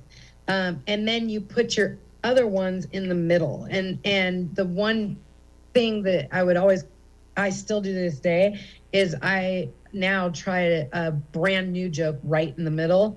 Mm-hmm. But if you get them laughing and it's setting up and laughing and setting up and laughing, and they're having a great time, and then you're like, okay, now I'm going to tell you a joke where I'm going to bomb, and they're like, oh, okay, and they don't believe it. But then when you bomb, it's fucking funny. And then I pick up where I left off, and it's joke and then ending. And there's an art to that I used to hear other comics talk about that I didn't really see for a lot of years, but I have so much respect for it now. And I see, oh gosh, I forgot his name, but there's a fairly new comic. He's only been around a couple years, I think. Ryan Good Case. Huh? Ryan Goodcase. Yes. Mm-hmm. I performed with him 2 years ago at Chelsea's gig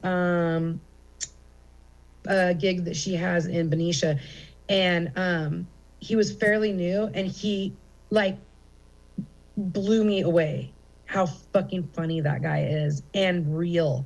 Like, there's real pain in those jokes, and that's the kind of comedy I like. But it's also the kind of comedy that's relative to people, and he's so good. I do this theater show twice a year out here in Roseville, and it's got like 500, and it sells out every time. And I had him on the next one, and he was like, "Well, this is my first theater show," and I was like, "Well, fucking go kill," because he's so good, right? Mm-hmm. But come to find out, I think he's been doing comedy for quite some time. And if you don't get out, you don't meet people who have that ability, and you can't, offer them to or tell them about other places. And God, I really miss that. I miss that camaraderie. It's Saturday night for me, so I'm a little buzzed. Look, everyone is on this show, so you're good. You're in good company. I am. No, I miss that so much. And I used to have a weekly show at like Capitol Garage, and yes, and I was so excited and I told them like they were like, yeah, it's going to be great. It's going to be 50 people every week. And I was like, no. This is comedy. This isn't a drag show. Like, we will be lucky to have like 9 and 3 and 6. Like, we have to build to like, but if we do it long enough, we will get there. And this will be amazing. And I loved just getting to work with so many people. Because, like, when you do a weekly show, like, I could bring in 2 or 3 people a week. And and I was so excited for the future. But they only ended up, like, lasting 2 months before they were like, this isn't working. And I was like, because you need to give it 6 months to a year. Yeah. Like, I talked to everybody. At least. I talked to everybody that started, because if you ask, like, who started Touch a Class, 75 people started it. And so I talked to everybody who said they started it, and I was like, what was the secret? And they all said, like, you need a year. You need a year. You need consistency, and you need a year. And I was so, like, that really could have been something. Just getting to work and just bring, like, new comics to new audiences and like, you know, just sharing, like, comics meeting each other. I miss that too. And supporting the venues when they aren't working. Yeah. Don't just go there for free and, like, attend a show on a weekend. Bring some friends and show them what it's like. Bring your parents. Bring someone, you know, attend the venues. Like, support the scene, and because it goes a long way. That's noticeable, you know. That's noticeable. Yeah. I feel bad for people who are running these comedy clubs and restaurants. They just can't be open right now, and it's terrible. It's terrible. Yeah, it is. Some of them don't need to be. Some of them need to be. Some of them, like Stab, are figuring out different ways to be open. So it's an interesting study. And then same thing with the performers. Like, some of them aren't performing. Some of them, like, are figuring it out. Some of them are trying what they used to do any way that they can. So I'd love to do a show at Stab when everything's back. I would love to do it. Does John Ross own Stab? Nope, just Jesse now. Jesse. Okay, Jesse. Love him. I used to see him a lot at the Sac Comedy Spot. Yeah. So, yeah. Well, okay. I mean, I'm sure you don't need me, but I will happily have you at a show here at Stab, because it's such a fun place to perform. Like, it's I've heard. super intimate, which I like. You know. Yeah, I dig that. I like being able to see everybody's face, even if the lights are low. I didn't used to like that, but I do now. Yeah. I don't know. I think maybe I'm overreaching by thinking this, but I think it's like a vulnerability thing. Like, I think, and that's why you like it now, because, like, it's like, I want to see you seeing me, and I want you to see me seeing you. Like, we're in this moment together. We are together. Yeah. We are together in this, and you're going to relate to this, and I'm going to make fun of it so that the next time you and your wife, like, most of my material is going to be about marriage and kids and stuff, but, like, when you guys get home, you're going to be like, oh, that was funny, that you do that, you know? Yeah. So, okay. I like that. I like dark humor, and I like humor that pokes fun at the fact that we're flawed. We are all flawed. If you can make fun of it, it feels less like a burden. You know what I mean? Like, you can laugh at yourself.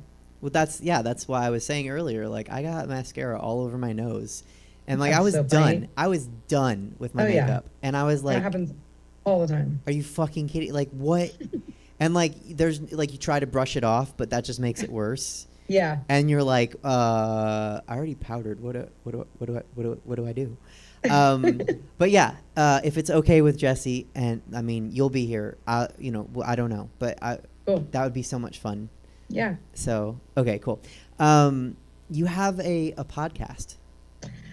Yeah. I tried to start a podcast for like 5 years in a row, and for whatever reason, most of it just me dealing with some mental stuff and, like, getting my life together and my boundaries up. Like, really, I've been on this, like, journey since, like, 2016, and I just debuted in November, was our first episode, and then we all got locked down again, so I haven't been able to have a guest here in person, and I don't like the Zoom portion of it. I kind of like the in-person thing. Mm-hmm. So we'll be recording hopefully next month, as we all get our vaccinations. Hopefully I'll be able to hang out and interview more people, but it's called Big Mouth Podcast. And the social media, I'm not really doing a whole lot of social yet. Once I start going consistent with episodes, there'll probably be a push for that. But if you follow me, like, I'm easy to find on Facebook. I'm easy to find on Instagram. But TikTok's where it's at. We're displaying your TikTok. So because I checked, I asked. Silly Stevie. It's a silly_Stevie. Stevie is my nickname. What my friends and family call me. It's below you right now on the screen. We're I know. Yeah. I did want to say, I totally get it because I've done a couple of this show with an in-studio guest, and it's such a difference because like I can't see you right now. Like I can look at my screen and see you, or I can like look like I'm looking at you and see you. Yeah. And like just being in a space with someone, you get a better feel of like when to talk and when to listen. You really do.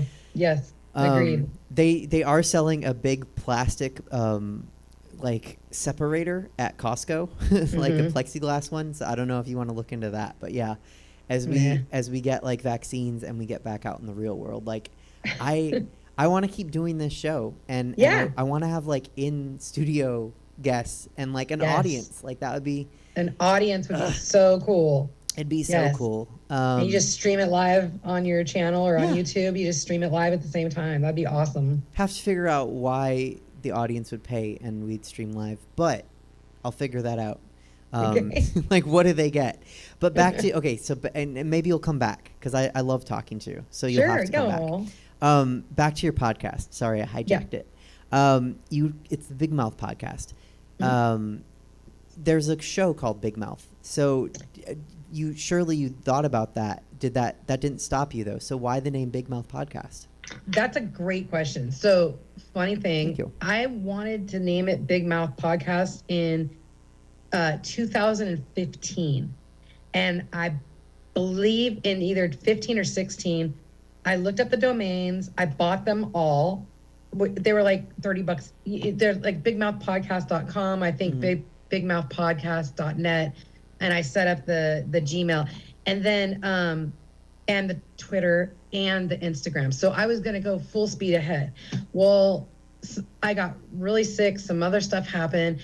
And then I had a complete like mental breakdown in 2016 and it was terrible. And that podcast has been put on the shelf now for literally the last 5 years. So Big Mouth, the show, it was not around when I bought those. And if they ever had a problem with me, I mean, I could sell them to the domain. Like I wouldn't, I mean, I think $1.5 million is very reasonable if they want to buy the domain.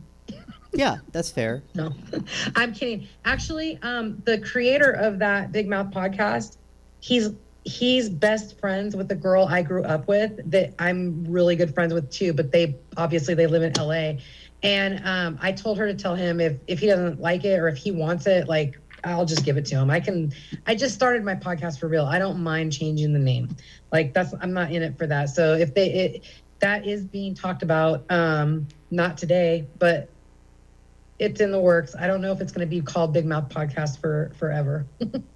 Well, that's what it's called right now. If anyone wants to look it up on Spotify. How did it get started? You told me there's a funny story with how it got started. Well, I had a friend in LA who was a comic out there who wanted to start a podcast with me. And I kind of started listening to podcasts. And then I don't think it's really a funny story about how the podcast was started. Just I knew what I wanted to do. I know what I want to do. I want it to be conversational and not timed and not really heavily edited. And I love the Joe Rogan format. He just gets on and talks about things that are interesting. And I think that I can carry a conversation like that. And I love to talk. I have a big mouth. So that's literally why I named it Big Mouth Podcast. So yeah. I like conversational things. Like I have the most fun on this show when it's just, and so that it was killing me when we started because I wanted to ask you these specific questions about TikTok and I was like, this sucks. I'm breaking the flow of our conversation, but it's so much more fun. And I listened to your first episode and it is just a really cool conversation. Thank you. Yeah, I had a therapist on there, and she's a good friend of mine, and she's a grief therapist, and we talked about setting up boundaries for the holidays and grief, and how, grief affects everybody different, and it's not linear, and it's a really special that was my first episode, and a lot of people listen to it. Like,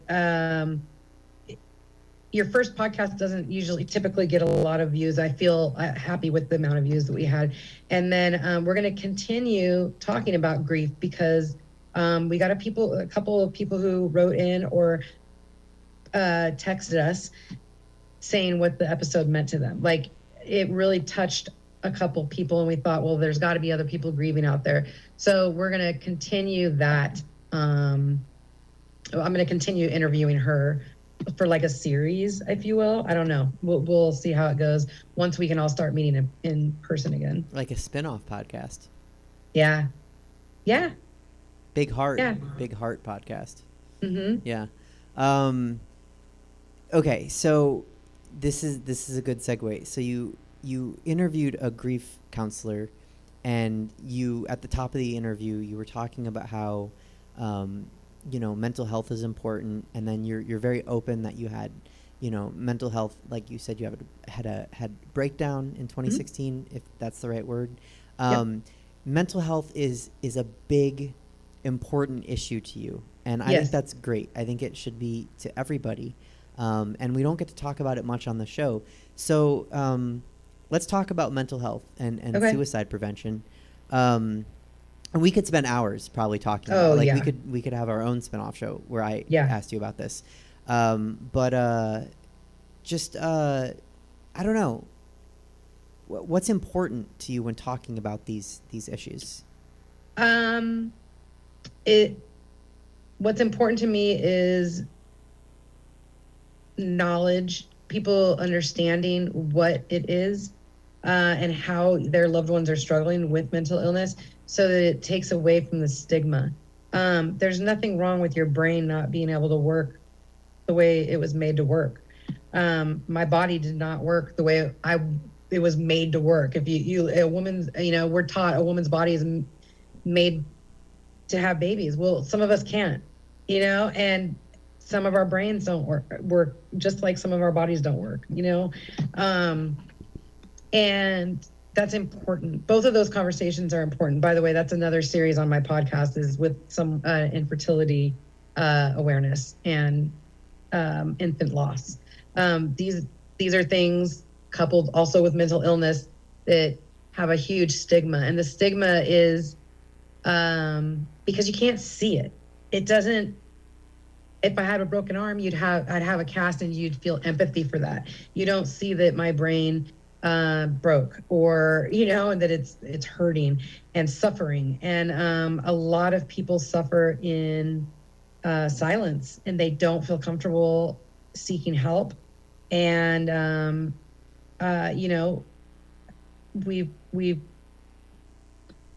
we have some dear friends who've lost their child to suicide, and that's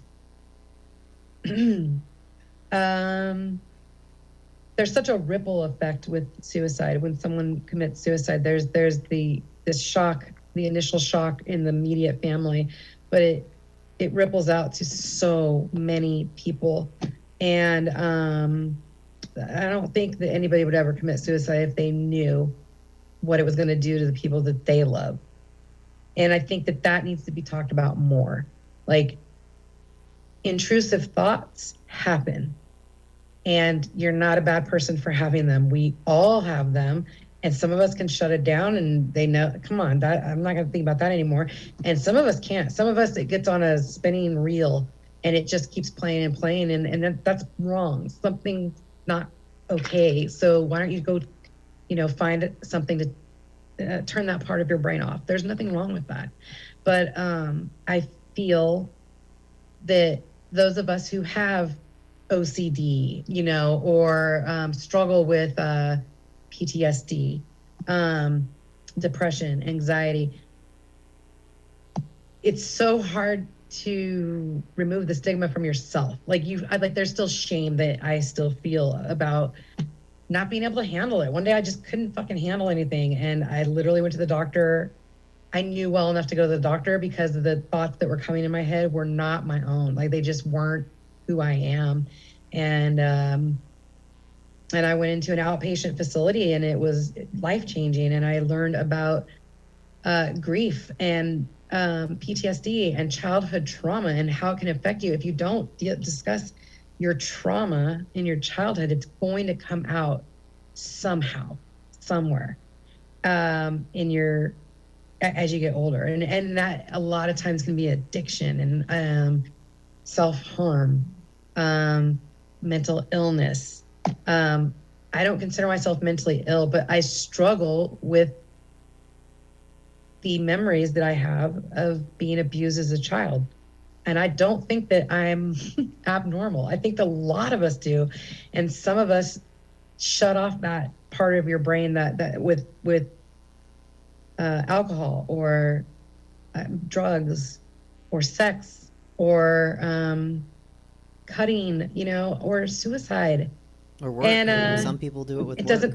It doesn't have to happen. I feel like I'm rambling. Sorry. No, you're fine. Oh, yeah. I just wish that everybody could get the message that doesn't have to happen. You don't have to suffer. So, and this is a bigger question, and we're just two people talking about it, but if a lot of people suffer in silence, who's the onus on, like, to so there's no silence? Is it on people to ask the person, or is it on the person that's suffering to speak? Both. But if I am going off my first thought, it would be the person who's suffering to speak. My husband and I had been married for 16 years when I had my what I call a mental breakdown. And he knew that I'd suffered with depression. He knew that I'd go through pretty major mood swings here and there. And we just kind of existed. We just kind of lived with it. And when I had that mental episode, and I went through a lot of therapy, it was up to me to educate him, because he does not suffer with PTSD. He does not have anxiety and depression. I would say he has a little anxiety, but I'm not a doctor. But, I just feel things on a much deeper level. So if I'm anxious, I'm really anxious. And I had to learn about it first so then I could tell him about it. But I had to be willing to learn about it. And that's where change happens. Someone asking you about it is not going to stop. You're just going to, there's a part of me that says in your darkest day, you'd be like, oh, you're finally noticing, or, oh, great, now everybody knows. It could be bad. But if that person is like, hey, I'm really fucking struggling mentally right now, and like, I feel like I need to talk to somebody. I feel like there's so much energy in me. I just need to let it out.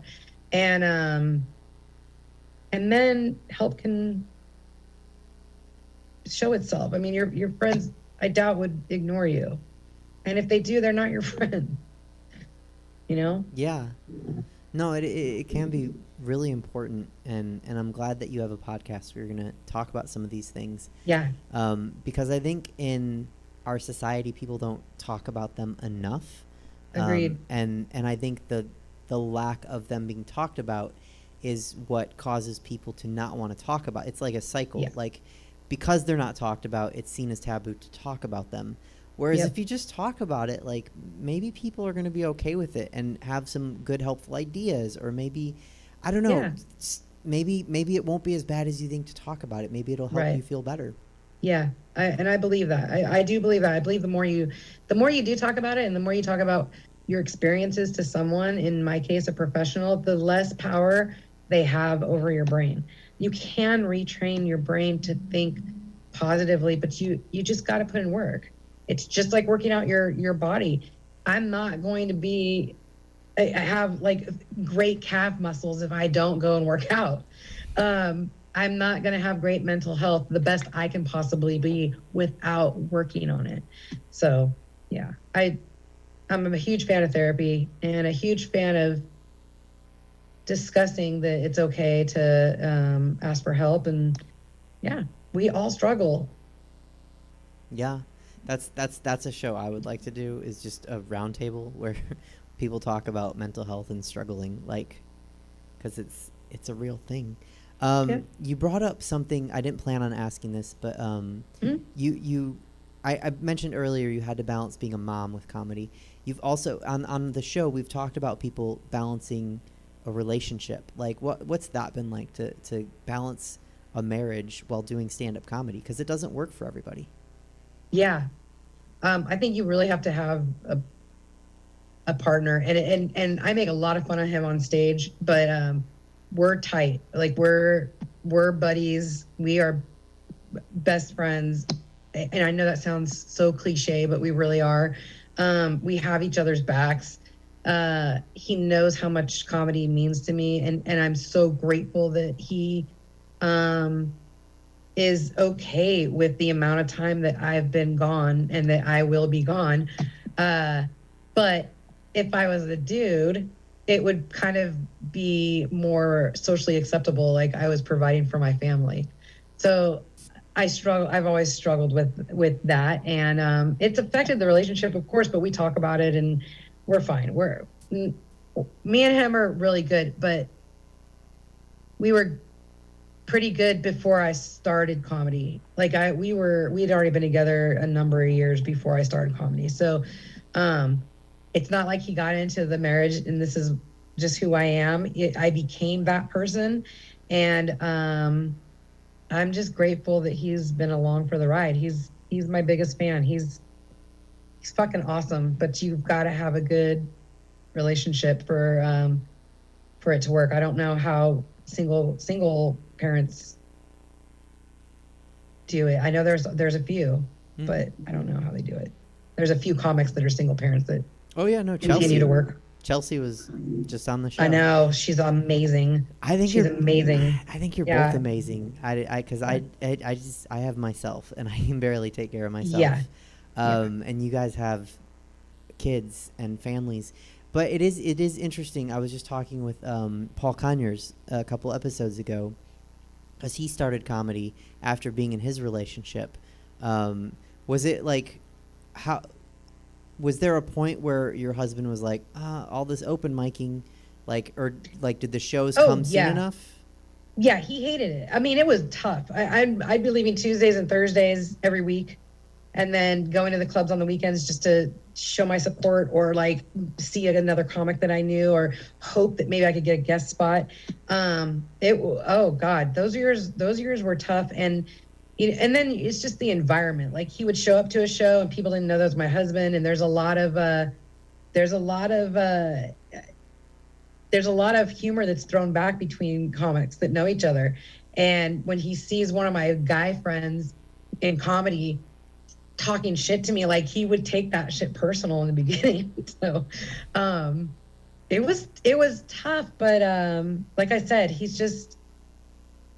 we're real supportive of each other, and I'm real supportive of his hobbies as well.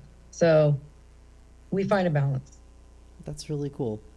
I think unless we open up talking about more mental health, which I could go for hours, that's everything. Yeah. That's everything I prepared to ask you. Is there anything I'm not smart enough that you want to talk about? You're amazing. Stop. No, I mean, we're good. Sometimes I don't think of everything. Yeah, I think we should wrap it up. I can hear my family getting restless. I have to go make dinner. Okay. Do you have time for rapid fire questions really quick? Okay. Okay. When you put on a bra, do you put it on and snap it in front and spin it, or do you do the unnatural arm thing? Nope, I do the unnatural arm thing. But lately I'm just doing sports bras, so thank you, COVID. Yeah, I think those are amazing. The biggest thing from COVID is sports bras forever. Yep. How high is too high for high heels? Oh, I'm a flats person. I have circle feet. If you looked at my feet, you might liken them to an elephant trunk, like an elephant foot. Mm-hmm. So yeah, flats for me. But how high is too high? It's never too high. I've been to drag shows. I love going to drag shows, and keep the higher the better. The higher the better. I can't. 7 is too high. That's my number. Okay. 6 is great. 7 is ridiculous. If you were performing tonight, what would your walk-up song be? WAP. The WAP. What's your favorite recurring show to perform in? My favorite recurring show to perform at. I love the Punchline when they have the showcase nights. Oh, yeah, that's really fun. Really fun. You get to see a lot of new comics that are just now, it's cool. That's my favorite one. I'd love to be in it. It is a fun one. What is your favorite venue to perform at? Laughs Unlimited. What is the funniest thing an audience member has ever said to you after a show? I had a show, or I had a joke about shaving down there, of course, and the joke was that I shave it like a runway, like it's just a one strip, like a runway. And after a show, some guy came out and he was like he was like a airplane, and he's all, guess what I am? And I'm all, what? And he's all, I'm a airplane looking for a landing strip. And I was like, oh, okay. And yeah, that was probably the funniest. Okay. Who is your favorite comic? My favorite comic. Let's see. God. I mean, George Carlin comes to mind first if I'm going old school. Definitely George Carlin. And nowadays, it's funny. I'm a big fan of Bert Kreischer. He just reminds me so much of my husband and like his friend group. And I like the Tom Segura and the Berts. I'm into those right now. But I think Kevin Hart is brilliant. Every special I've seen, I feel like they get better and better, and I don't feel like you see that often. And so he'd be my favorite, like, trending comic, and Dave Chappelle would be my favorite meaningful comic. I don't think you can go wrong with any of those answers. Mm-hmm. What is your least favorite kid show? Kid show? Mm-hmm. Oh, any kid show. Fuck kid shows. I'm done. I've put in my time twice. I'm good. Do you have a favorite adult show that's disguised as a kid show? Bob's Burgers. Okay. I missed the bus on that. I know Cheryl the Soccer Mom, it's like her favorite show. But I missed I'm just now getting into that. Who is your favorite all-time San Francisco 49er? Oh, my all-time? Mm-hmm.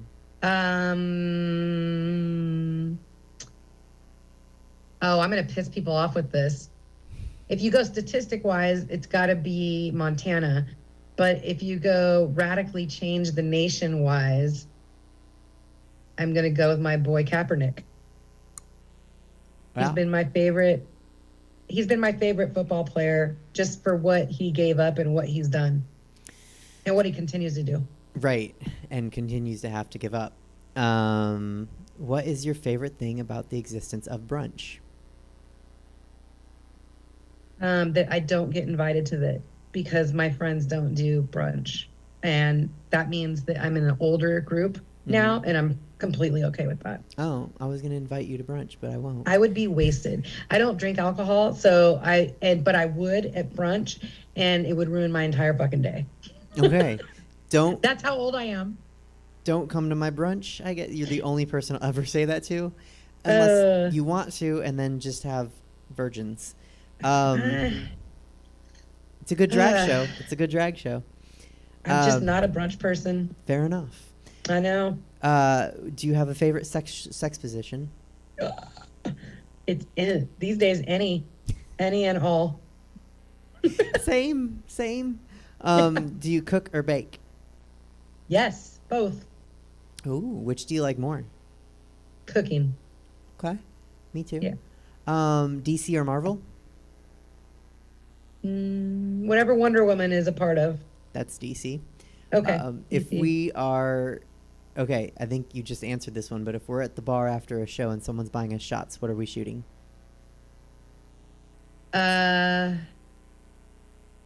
Something sweet, like the blowjob shots. with the whipped cream on top. Yep. Yeah, that's what we're shooting. Okay. No hands. Oh, yeah, I could do that. Toilet paper, over or under? This is the most important question, Steph. I have no preference. I don't care. It is weird. I know. I am diagnosed with obsessive compulsive disorder. Like, I have a form of OCD, but that doesn't affect me at all. But you have It's weird. You don't care. I know. It's just whatever. No, I don't care either way. Okay. At all. Okay. I don't know how to handle myself. But if someone wants to chew their food in the same room as me with their mouth open or crunch, I'll lose my shit. It's so hard to get when it's under. Okay. Doesn't bug me. Do you have a favorite drag queen? A favorite drag queen? Mm-hmm. Or favorite drag king? Both. So who's your favorite queen?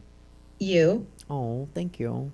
You, of course. I don't. And deserve it, favorite drag king would be Emma Haney. Has she done it yet? She No. needs to get out there. She does. Emma Haney would be my favorite drag king. She needs to get out there. She needs a name so we can start using it, and she needs to Yes. get out there and perform. Yes. Yes. And we'll let her know. Yes. Okay. Oh, do you think I'm pretty? You're gorgeous. Thank you. Yes. Okay, and final question. Once this is over and we have a new normal or an old normal or just a normal, just something, what's the first thing you want to do? Go to a concert. I want to go to live music. I miss it so much. Okay. Yeah. Live music. Steph Garcia, that's all my questions. Thank you to your family for waiting for dinner. Thank you to you. Yeah, no problem. I will not invite you to brunch, but I will invite you to a drag show sometime. Okay, I will go to that. And I can't wait to talk to you more about mental health and keep following your podcast and everything you do. Awesome. Thank you so much. Thank you. Oh, and we're going to see each other at Stab. Yes. When for sure. everything's back to normal. Yep, I'll get a hold of Jesse. Okay. Thank you. Thank you. Bye. Bye. All right, peers and queers, that's Steph Garcia. You can find her on TikTok. We displayed her handle. Do follow her. Do find her. And when things are back to normal, she's working on something special, she said. So make sure you see that. And with that, we're going to round out the show with our own in-house OCD haver, actor, producer, whatever he is, David Shapiro. Hey, David, how are you? Hey, Suzette, how are you? Oh, thank you. I'm okay. Thank you for asking. I'm, whatever. So, crazy week politically, and I wanted to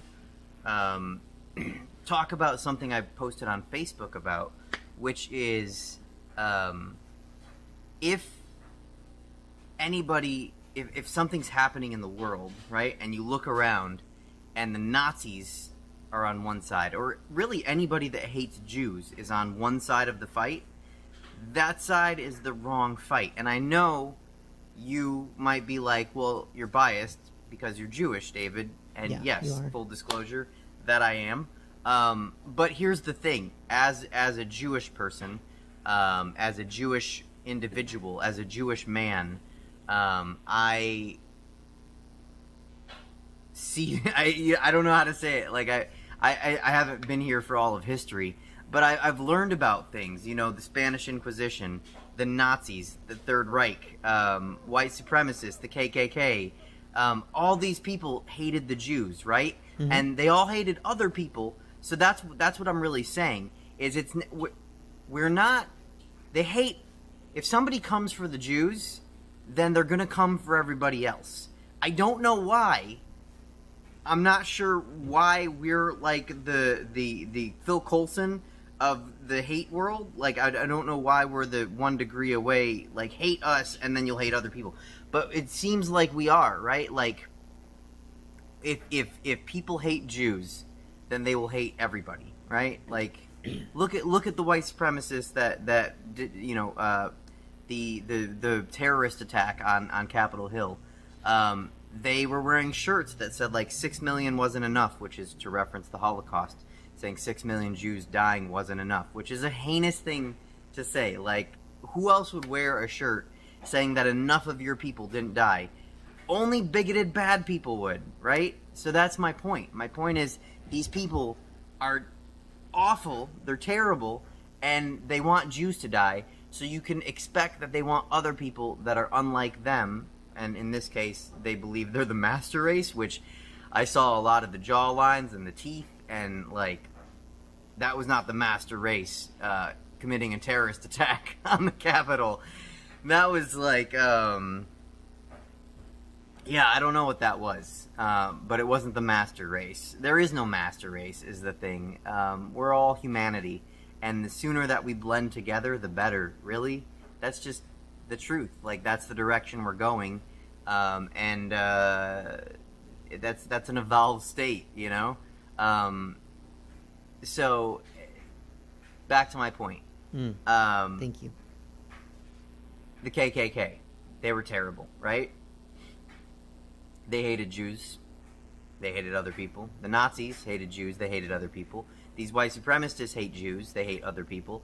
So it's a canary in a coal mine, right? So if somebody hates Jews, you can expect they're going to hate everybody, and that, to me, that's always been an indicator, right? Like, I've always known, like, this is, like, back in 2016, I was like, I can see it. I can see the anti-Semitism coming from this political party. There's going to be and they hide behind this whole, like, we support Israel.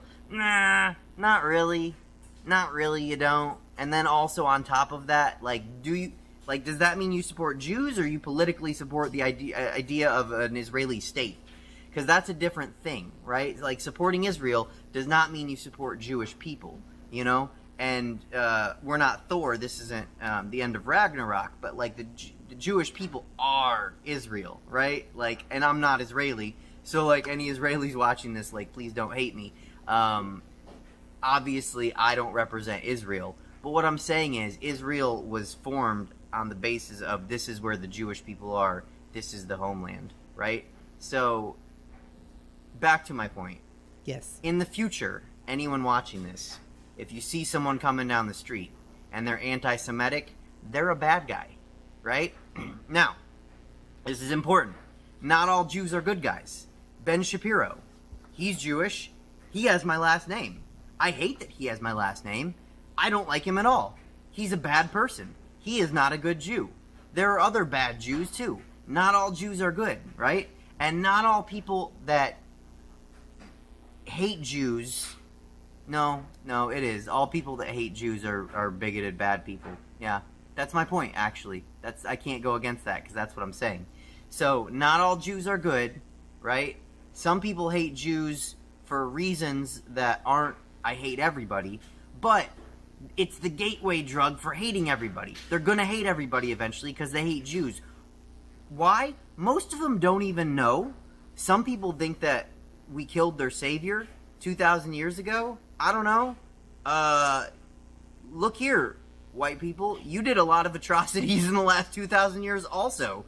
So, you know, like, maybe, I'm not saying we did. I'm not taking culpability for killing a savior. I'm just saying, if we did, it's not like you have a glowing record, you know, white guy from Kentucky, in the last 2,000 years, your particular family and race, like, there's probably a lot of dark chapters in that. So, you know, throwing stones in glass houses. Yeah. So,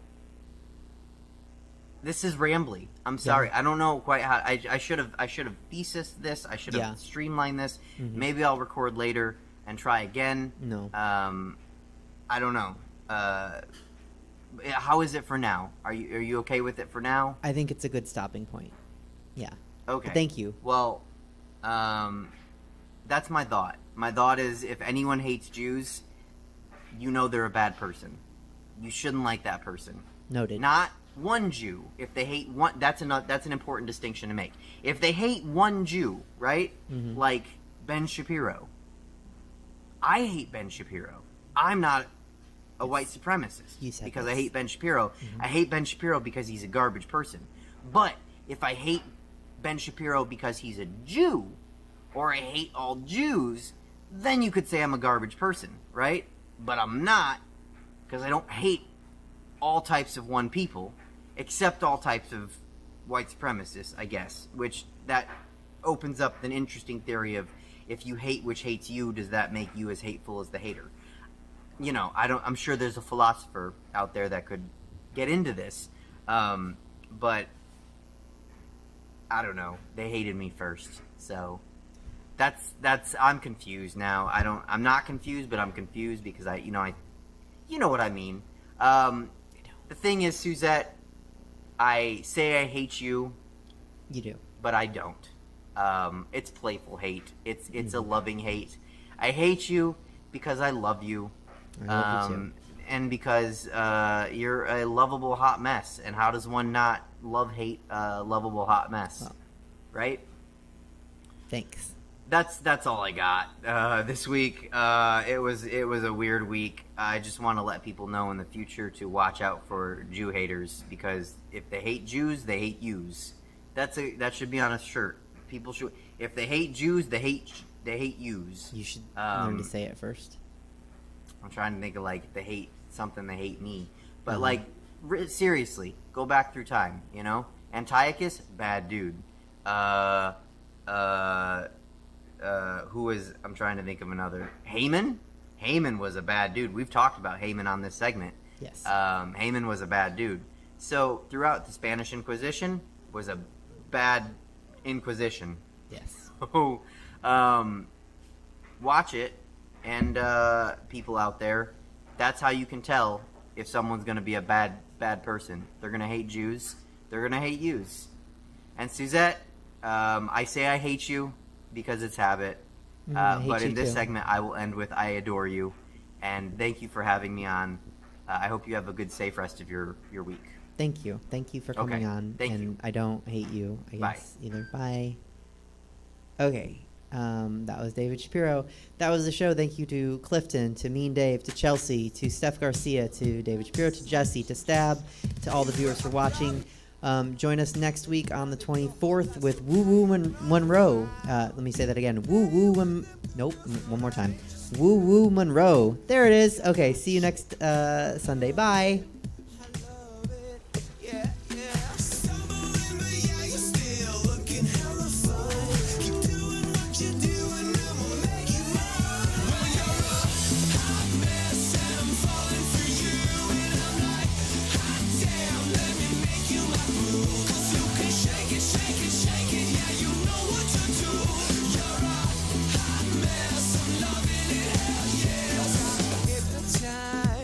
The city's your playground, I watch you take a bite. At 5 a.m. roaming the streets, drunk all night. You think you're hot shit, and ooh, I love it, yeah, yeah. Stumbling, but yeah, you're still looking hella fun. Keep doing what you're doing, and we'll make it run. Well, you're a hot mess, and I'm falling for you, and I'm like, hot damn, let me make you my boo.